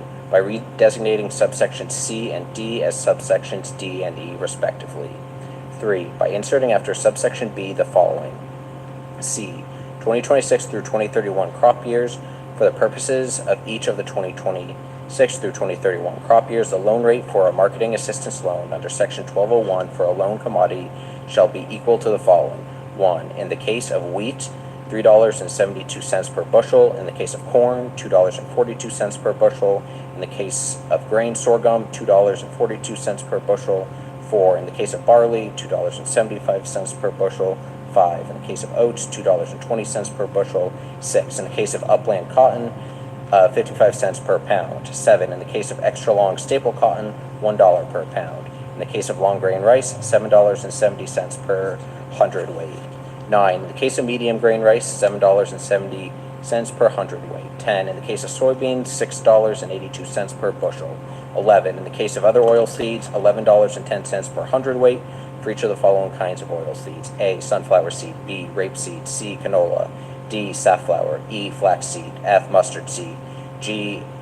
Cranberry. H. Sesame seeds. I. Other oil seeds designated by the Secretary. 12. In the case of dried peas, $6.87 per hundredweight.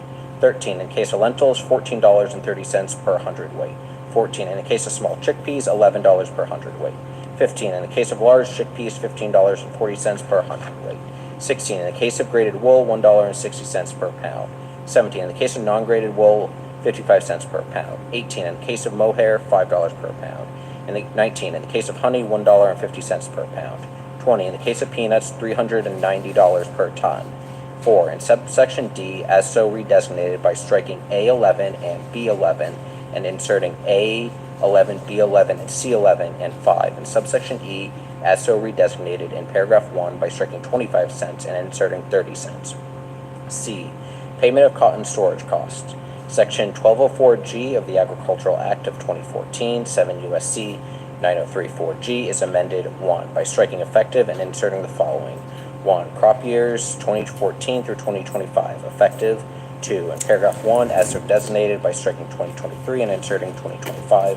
And 3. By adding at the end the following. 2. Payment of cotton storage costs effective for each of the 2026 through 2031 crop years. The Secretary shall make cotton storage payments for upland cotton and extra long staple cotton available in the same manner as the Secretary provided storage payments for the 2006 crop of upland cotton, except that the payment rate shall be equal to the lesser of A.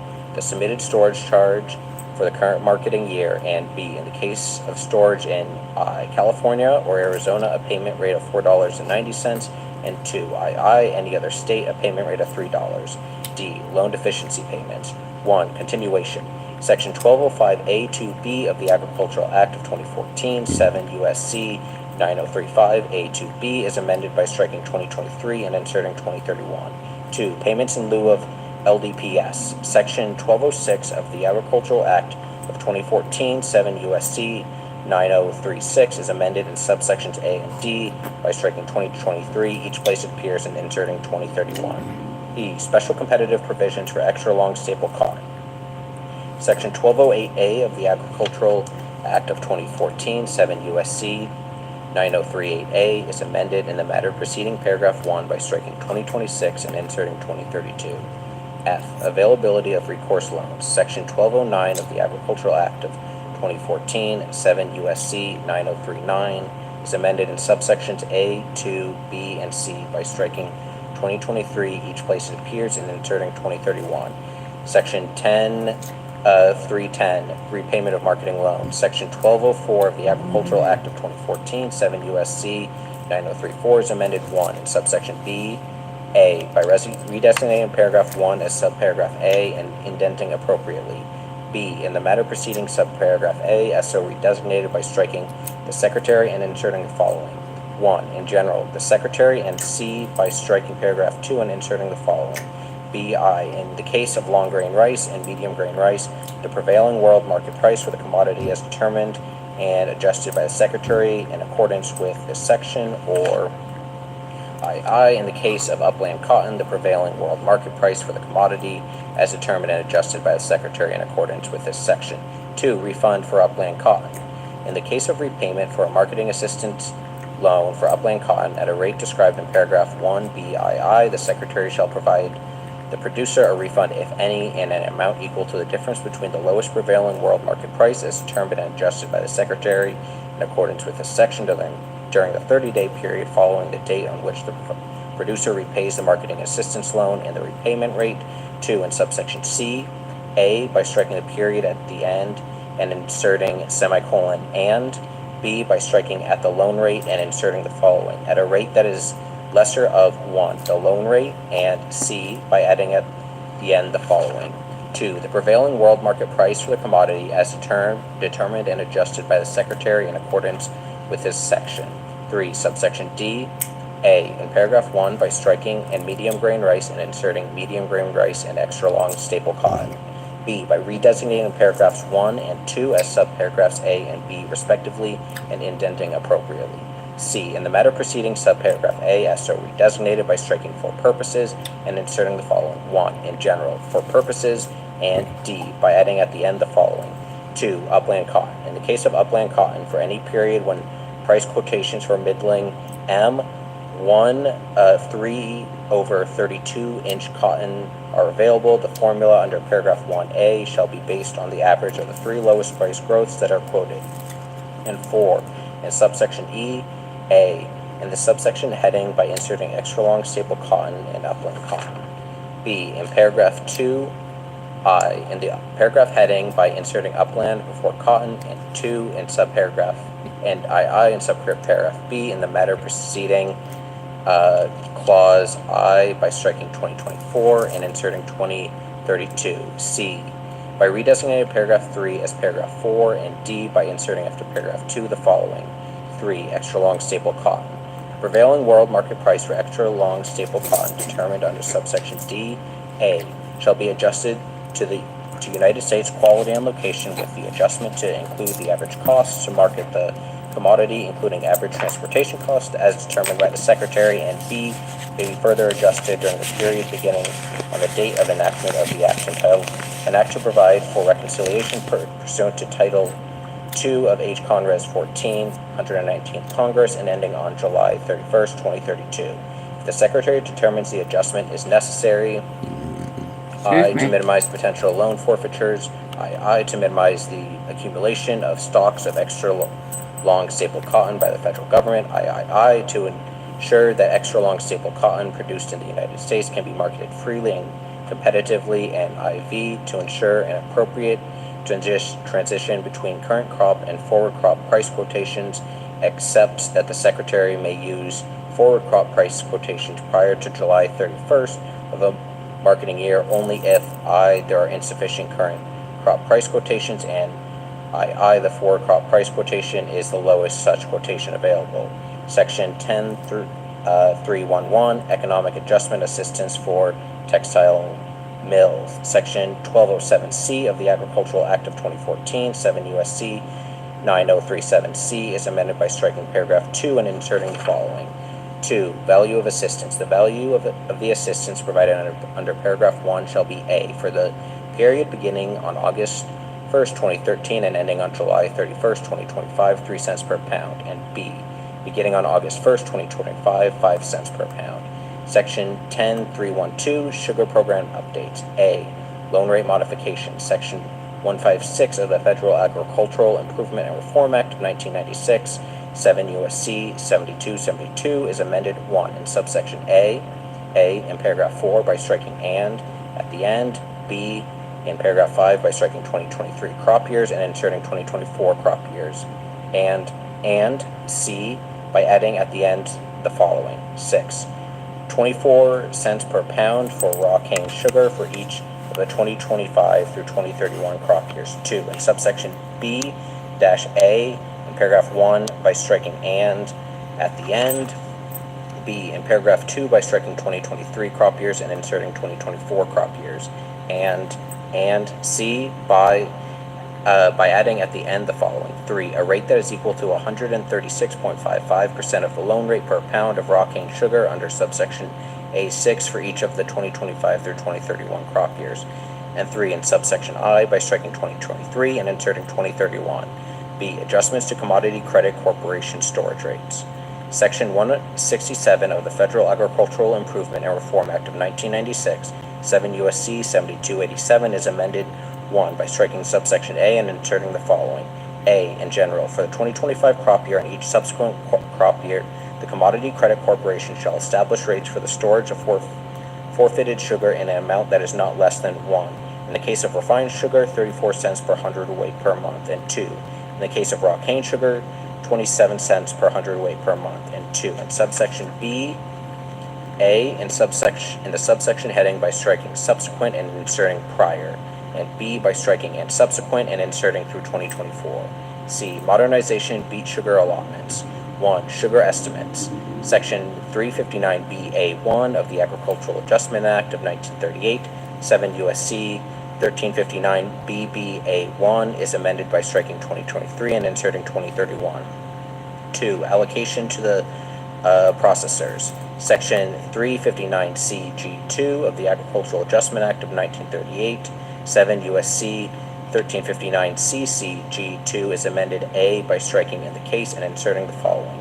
A, in general, except as provided in subparagraph B in the case, and B by adding at the end the following. B, exception.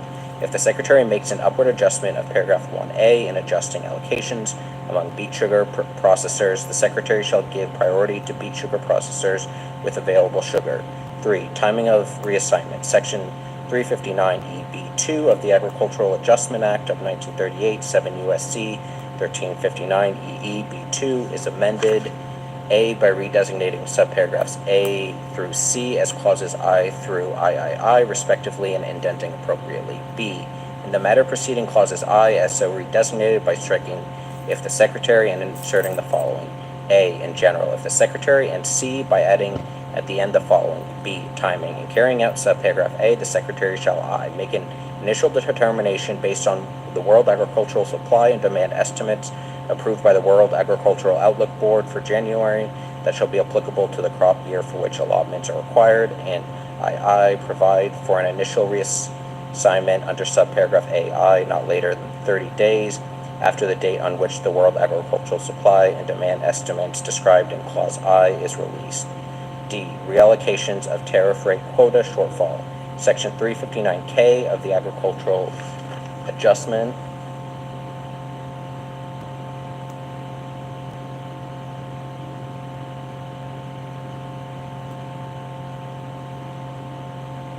Act of 1938, 7 U.S.C. 1359KK is amended by adding at the end the following. C, reallocation. 1. Initial reallocation. Subject to paragraph 3, following the establishment of the tariff rate quotas under subsection A for a quota year, the Secretary shall, A, determine which countries do not intend to fulfill their allocation for the quota year, and B, reallocate any forecasted shortfall in the fulfillment of the tariff rate quotas as soon as practicable. 2. Subsequent reallocation. Subject to paragraph 3, not later than March 1 of a quota year, the Secretary shall reallocate any additional forecasted shortfall in the fulfillment of the tariff rate quotas for raw cane sugar established under subsection A1 for that quota year. 3. Cessation of effectiveness. Paragraphs 1 and 2 shall cease to be in effect if A, the agreement suspending the countervailing duty investigation on sugar from Mexico signed December 19, 2014 is terminated, and B, no countervailing duty order under Subtitle A of Title 7 of the Tariff Act of 1930, 19 U.S.C. 1671 et sequitur, is in effect with respect to sugar from Mexico. D, refined sugar. 1. Definition of domestic sugar industry. In this subsection, the term domestic sugar industry means domestic A, sugar beet producers and processors, B, producers and processors of sugar cane, and C, refiners of raw cane sugar. 2. Study required. A, in general, not later than 180 days after the date of enactment of this subsection, the Secretary shall conduct a study on whether the establishment of additional terms and conditions with respect to refined sugar imports is necessary and appropriate. B, elements. In conducting the study under subparagraph A, the Secretary shall examine the following. I, the need for 1. Defining refined sugar as having a minimum polarization of 99.8 degrees or higher. 2. Establishing a standard for color or reflectance space units for refined sugar such as those utilized by the International Commission on Uniform Methods of Sugar Analysis. 3. Prescribing specifications for packaging type for refined sugar. 4. Prescribing specifications for transportation modes for refined sugar. 5. Requiring evidence that sugar imported as refined sugar will not undergo further refining in the United States. 6. Prescribing appropriate terms and conditions to avoid unlawful sugar imports. And 7. Establishing other definitions, terms, and conditions or other requirements. II. The potential impact of modifications described in each of subclauses 1 through 7 of Clause I of the domestic sugar industry. III. Whether based on the needs described in Clause I and the impact described in Clause II, the establishment of additional terms and conditions is appropriate. C. Consultation. In conducting the study under subparagraph A, the Secretary shall consult with representatives of the domestic sugar industry and users of refined sugar. D. Report. Not later than 1 year after the date of enactment of this subsection, the Secretary shall submit to the Committee on Agriculture of the House of Representatives and the Committee on Agriculture, Nutrition, and Forestry of the Senate a report that describes the findings of the study conducted It's under the integrity subparagraph A. thing. Everybody don't have it. 3. Establishment of additional terms Crystal. and conditions permitted. A. In general, based on the findings in the report submitted under paragraph 2D, and after providing notice to the Committee on Agriculture of the House of Representatives and the Committee on Agriculture, Nutrition, and Forestry of the Senate, the Secretary may issue regulations in accordance with subparagraph B to establish additional terms and conditions with respect to refined sugar imports that are necessary and appropriate. B. Promulgation of regulations.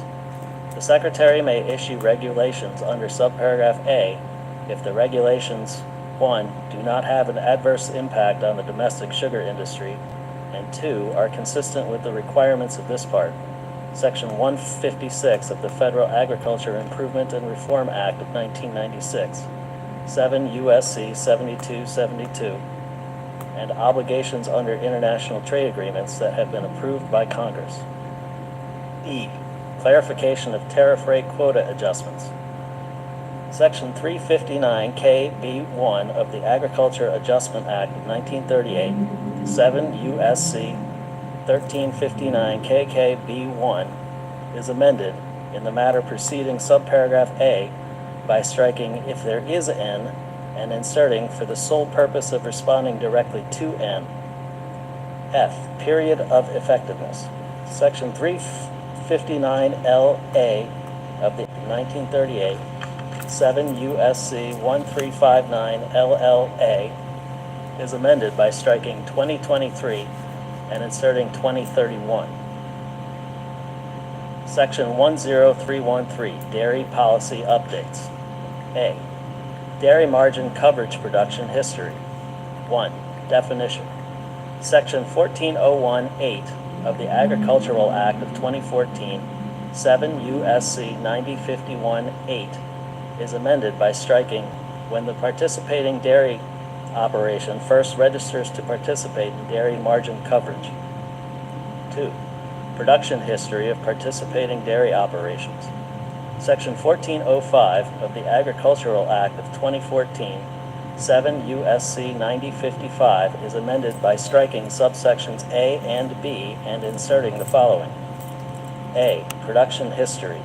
Except as provided under subsection B, the production history of a dairy operation for dairy margin coverage is equal to the highest annual milk marketings of the participating dairy operation during any one of the 2021, 2022, or 2023 calendar years. B. Election by new dairy operations. In the case of a participating dairy operation that has been in operation for less than a year, the participating dairy operations shall elect one of the following methods for the Secretary to determine the production history of the participating dairy operation. 1. The volume of the actual milk marketings for the months the participating dairy operation has been in operation extrapolated to a yearly amount. 2. An estimate of the actual milk marketings of the participating dairy operation based on the herd size of the participating dairy operation relative to the national rolling herd average data published by the Secretary. B. Dairy margin coverage payments. Section 1406A1C of the Agricultural Act of 2014, 7 U.S.C. 9056 A1C, is amended by striking 5 million each place it appears and inserting 6 million. C. Premiums for dairy margins. 1. Tier 1. Section 1407B of the Agricultural Act of 2014. Okay, y'all. Section 70104, extension It's and enhancement. way too many people in here for y'all Please not take to your hit the like Under button. this Double tap your screen. Okay. subsection is equal to 3. Okay. Just like, if that's your phone, double tap your screen or hit the like button, the thumbs up. Or you may have 3 buttons at the top or the bottom. Click that, hit the thumbs up. But it makes no sense for that, you know, over 300 or so people in here, and y'all not hitting the like button. And it just went up to 339, and the likes didn't move. Come on, y'all.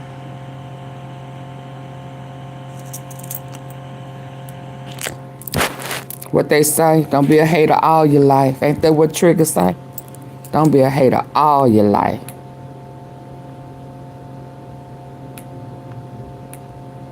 D21 of the Agricultural Not all your life. Act of 2014, 7 U.S.C. 9081 C3B21 Come on. is amended. You can do 1. it. By striking 1 monthly payment and inserting 2 monthly payments. And 2. By striking county for at least 8 consecutive and inserting the following. County for not less You can than do it. Come on. AA, 4 consecutive weeks during the normal grazing period for the county, as determined by the Secretary, shall be eligible to receive assistance under this paragraph in an amount equal to 1 monthly payment using the monthly payment rate determined under subparagraph B or BB, 7 of the previous 8 consecutive. C. Emergency assistance for livestock, honeybees, and farm-raised fish. 1. In general, Section 1501D of the Agricultural Act of 2014, 7 U.S.C. 9081D, is amended by adding at the end the following. 5. Assistance for losses due to bird depredation. A. Definition of farm-raised fish. In this paragraph, the term farm-raised fish means fish propagated and reared in a controlled freshwater environment. B. Payments. They got to tell you. Eligible producers of farm-raised fish, including fish grown as food for human consumption, shall be eligible to receive payments under this subsection to aid in the reduction of losses due to piscivorous birds. C. Payment rate. 1. In general, the payment rate for payments under subparagraph B shall be determined by the Secretary, taking into account Come on. costs associated with the deterrence of piscivorous birds. 2. The value of lost fish and revenue due to bird depredation. And 3. Costs associated with disease loss from bird depredation. 2. Minimum rate. The payment rate for payments under subparagraph B shall be not less than $600 per acre of farm-raised fish. D. Payment amount. The amount of a payment under subparagraph B shall be the product obtained by multiplying 1. The applicable payment rate under subparagraph C, and 2. 85% of the total number of acres of farm-raised fish that the eligible producer has in production for the calendar year. 2. Emergency assistance for honeybees. In determining honeybee colony losses eligible for assistance under Section 1501D of the Agricultural Act of 2014, 7 U.S.C. 9081D, the Secretary shall utilize a normal mortality rate of 15%. D. Tree Assistance Program. Section 1501E of the Agricultural Act of 2014, 7 U.S.C. 9081E, is amended. 1. In paragraph 2B by striking 15%, adjusted for normal mortality, and inserting normal mortality. And 2. In paragraph 3, A, in subparagraph A1, by striking 15% mortality, adjusted for normal mortality, and inserting normal mortality. And B, in subparagraph B, 1, by striking 50 and inserting 65, and 2, by striking 15% damage or mortality, adjusted for normal tree damage and mortality, and inserting normal tree damage or mortality. Subtitle E, Crop Insurance. Section 10501, Beginning Farmer and Rancher Benefit. A. Definitions. 1. In general, Section 502B3 of the Federal Crop Insurance Act, 7 U.S.C. 1502B3, is amended by striking 5 and inserting 10. 2. Conforming amendment. Section 522C7 of the Federal Crop Insurance Act, 7 U.S.C. 1522C7, is amended by striking subparagraph F. B. Increase in assistance. Section 508E of the Federal Crop Insurance Act, 7 U.S.C. 1508E, is amended by adding at the end the following. 9. Additional support. A.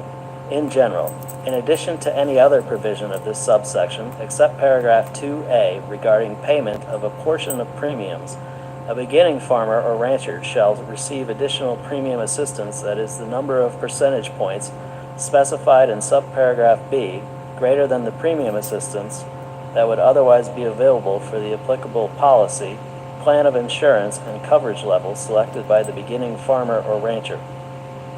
B. Percentage points adjustments.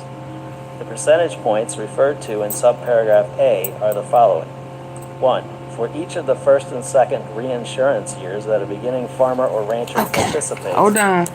as a beginning farmer or Hold rancher on. in the Pause. Other voices attacking this bill. He took to Twitter writing, "Some breaking news here as Republicans have advanced the least popular budget bill in modern American history. And now that they've done so, they'll seek to pass the final version of this bill sometime on Monday. But in doing so, Elon Musk has added his voice to the chorus of other voices attacking this bill. He took to Twitter writing, the latest Senate draft bill will destroy millions of jobs in America and cause immense strategic harm to our country. Utterly insane and destructive. It gives..." Can y'all hear? Are y'all able to hear him?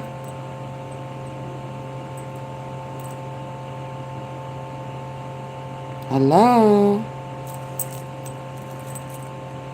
Okay. He talking fast though, so let me slow him down a little bit. Let me slow him down. I need to hear him with my good ear.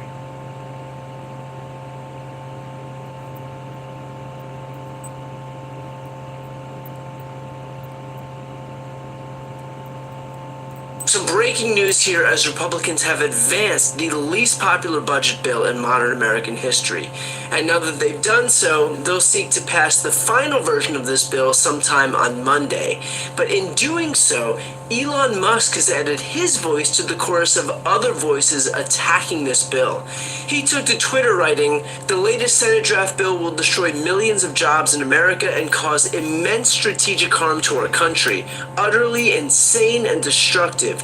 It gives handouts to industries of the past while severely damaging industries of the future. Musk's comment was in response to a tweet that said, quote, the new Senate draft raises taxes on all wind and solar projects that haven't begun construction today unless they are placed in service by the end of 2027 and navigate complex, likely unworkable requirements to prove they don't use a drop of Chinese materials. After that, this bill adds a new tax on wind and solar projects that can't prove the same. Now, two things are true at once here. First, Elon is doing this to help himself and his bottom line. Second, he's still correct. This bill will absolutely gut clean energy, something that Elon probably should have considered when he threw his lot in with a political party that thinks climate change is a hoax and that bolstering clean energy isn't worth it, which, by the way, is better for the environment and cheaper and the future of energy, which China seems to understand even if American Republicans don't. So when Elon then tweets, polls show that this bill is political suicide for the Republican Party, with a chart showing that roughly 6 in 10 voters oppose this bill, again, he's correct, and also he himself is to blame. This is literally the party that he bankrolled. If he couldn't tell that a bunch of pro-fossil fuel zealots would be hostile to clean energy, then I'm sorry, but this guy is a moron. The dead could see that the Republicans would be hostile to clean energy, but this supposed business genius couldn't? Give me a break. I asked Senator Elizabeth Warren about Elon's intervention here. Here's what she had to say. Let's talk about what Elon is talking about first. The provision got even worse than the one you just cited. It's now taking away all support for basically clean energy projects that can't be finished by the end of this calendar year. So all the big projects are just going to lose their support. Yeah. Why does this matter? Because this takes away energy at a time we need it. And this means that people's utility bills are going to go up. The estimates before the latest twist in the Senate bill was that most people would pay somewhere between $220 and $450 a year more on their utilities because of the Republican bill. Now it's just getting more and more extreme. And look, on this, I think Elon is exactly right. Undermining clean energy at this moment and adding a subsidy for the oil and gas industry, it just makes no sense except for political donations. You know, because there's another provision in here. You remember how, what's it been, about 4 years ago when the Democrats still had the majority, we got my corporate minimum alternative tax through. Do you remember this? So Yes, I think it was 15%, if that's correct. Yeah. Any business that had more than $1 billion in profits, regardless of what other deductions and so on, they had to at least be paying 15% of those profits as taxes. It was just a minimum tax, saying, in effect, we're not going to let you guys just keep working your way through the system. And so you get loophole after loophole after loophole. You tell your investors, we made $3 billion, and then you tell the IRS, nah, we only made $1.50. Right, I mean, remember the New York Times report, it was either the Times or the Washington Post, that showed that even the Trump organization paid something like $750 in their corporate taxes. Exactly. So these guys were paying $750. One guy was reporting $11 billion in profit and paid zero in taxes. Yeah. So the idea is to say we're going to have corporate Wow. taxes. Do you know what's in this bill? In this bill is, except for the oil and gas industry, they are going to get a special carve out because that was the price of getting Senator Lankford's vote, Lankford from Oklahoma's vote in this. And that's what this bill is. You know how people talk about bills that are full of pork? This thing has just become obscene. It's carve-outs for the wealthy, carve-outs for the big donors, big special giveaways to the richest and the most powerful. And how they pay for it, the 1-2 punch. And that is take nearly $1 trillion out of the healthcare system, more than that when we add the cuts to Medicare, and deficit finance the rest of it to the tune of trillions of dollars, put it on the credit card, and let our kids and our grandkids pay for it. Baby, when they say and substance, they take it from the poor. For it. This bill is mean. Yes, it's This mean. bill is unkind. And Very. frankly, this bill is just economically Evil. not how America builds a strong future. And look, of course this bill is a handout for the rich. It guts healthcare to the tune of almost $1 billion. Takes it away from 14 million of the most vulnerable Americans. It cuts billions from food assistance. It blows up the deficit by $3 trillion. Quite literally, all of that is to help offset a tax cut for millionaires and billionaires. Regular people will not be helped by this bill. The ultra wealthy will. Regular people will in fact get fucked by this bill, either by having their health care gutted, their food assistance stripped, or their energy costs go up. But Republicans are not in this to help regular people. They are in it to help the people who fund their campaigns and make the write rich them get fat richer. checks. And Elon, of all people, should know that. After all, he got billions in government contracts as a big thank you for Donald Trump for putting him into office. If anyone should know about the transactional nature of today's Republican Party, it's Musk. He's only salty now because the monster that he created has turned on him. But I guess that's what happens when your only long-standing principle in your party is money and power. Which is why, of course, this bill advanced. With all of those Republicans who voiced concern, like Mike Lee and Rick Scott and Cynthia Loomis and Ron Johnson, all ultimately voting yes. The same people who have spent weeks feigning concern virtually always end up kowtowing to Trump in the end. Again, they don't serve their constituents, they serve the party. And the party is one man, an ultra-corrupt, self-dealing kleptocrat hell-bent on gutting the middle class. So if this bill passes and your health care is stripped away, your food assistance is stripped away, your energy bills surge, and the economy contracts like it's doing already right now, you know who to blame.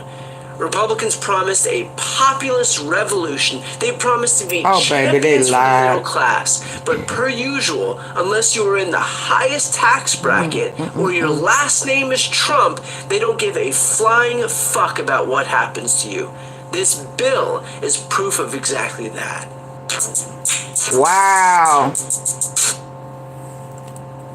Wow.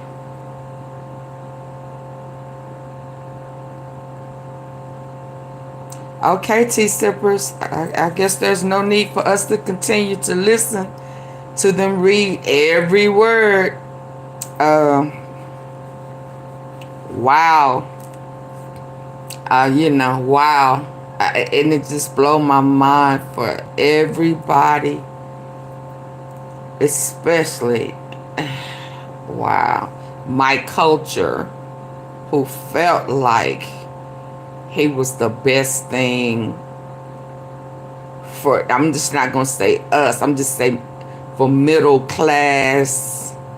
I mean, because even if they think they wealthy, they are not wealthy. And if it touch their pockets to increase them, it's going to be very little compared to how it's going to load his pockets.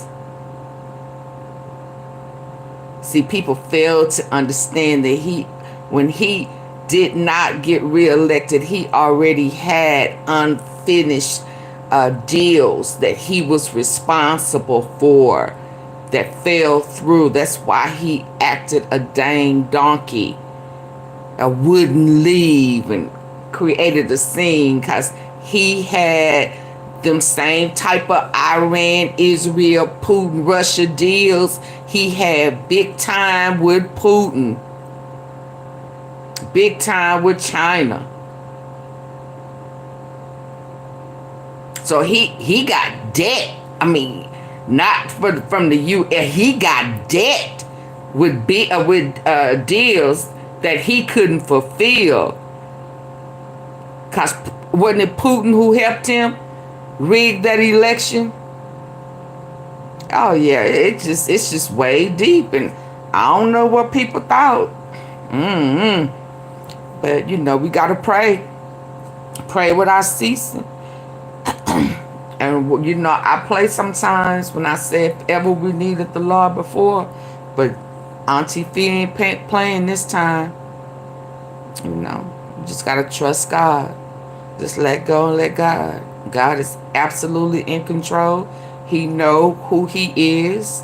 He knows what's going on, and we just gotta trust God to fix it. This is not good. Not good. So you deporting, you know, a lot of people. I mean, you know, this is just horrible. And so a lot of people who don't want to work, they deporting the Hispanics who did a lot of the works. They removing food stamps and snaps and all type of assistance. So they saying if ain't nothing wrong with you, you're gonna have to get out there and work and fill those jobs that the immigrants had to abandon. And if you refuse to work, then you get no government assistance. And if you can't control yourself from breaking the law, because they can break it, but you can't. Let's just be clear. I told y'all before, they make these rules for us, not them. They finna start shipping you to foreign countries.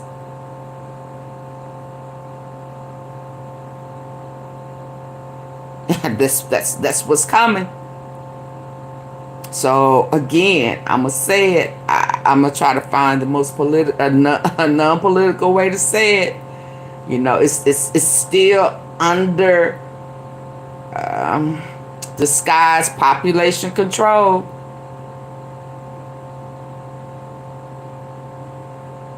I need for y'all to understand that. You know, they don't ride on horses with sheets over their head no more. Okay, y'all thank you for staying up with me late. Oh my goodness. Y'all have good sleep. Just gonna have to let go and let God. Ain't nothing we can do about it. Until his time, it's his time to go. Lord, you know, I know you know all things. We just gonna trust and believe that for whatever reason, impeachment, they trying to impeach him. You know, just however it takes for him to get out of office. Lord, are we gonna let your will be done? Y'all have a good night. Oh my God. Bye-bye. Thank you, Crystal and Shelly Shell for modding for me. Thank you for the super sticker. Thank you. Mwah.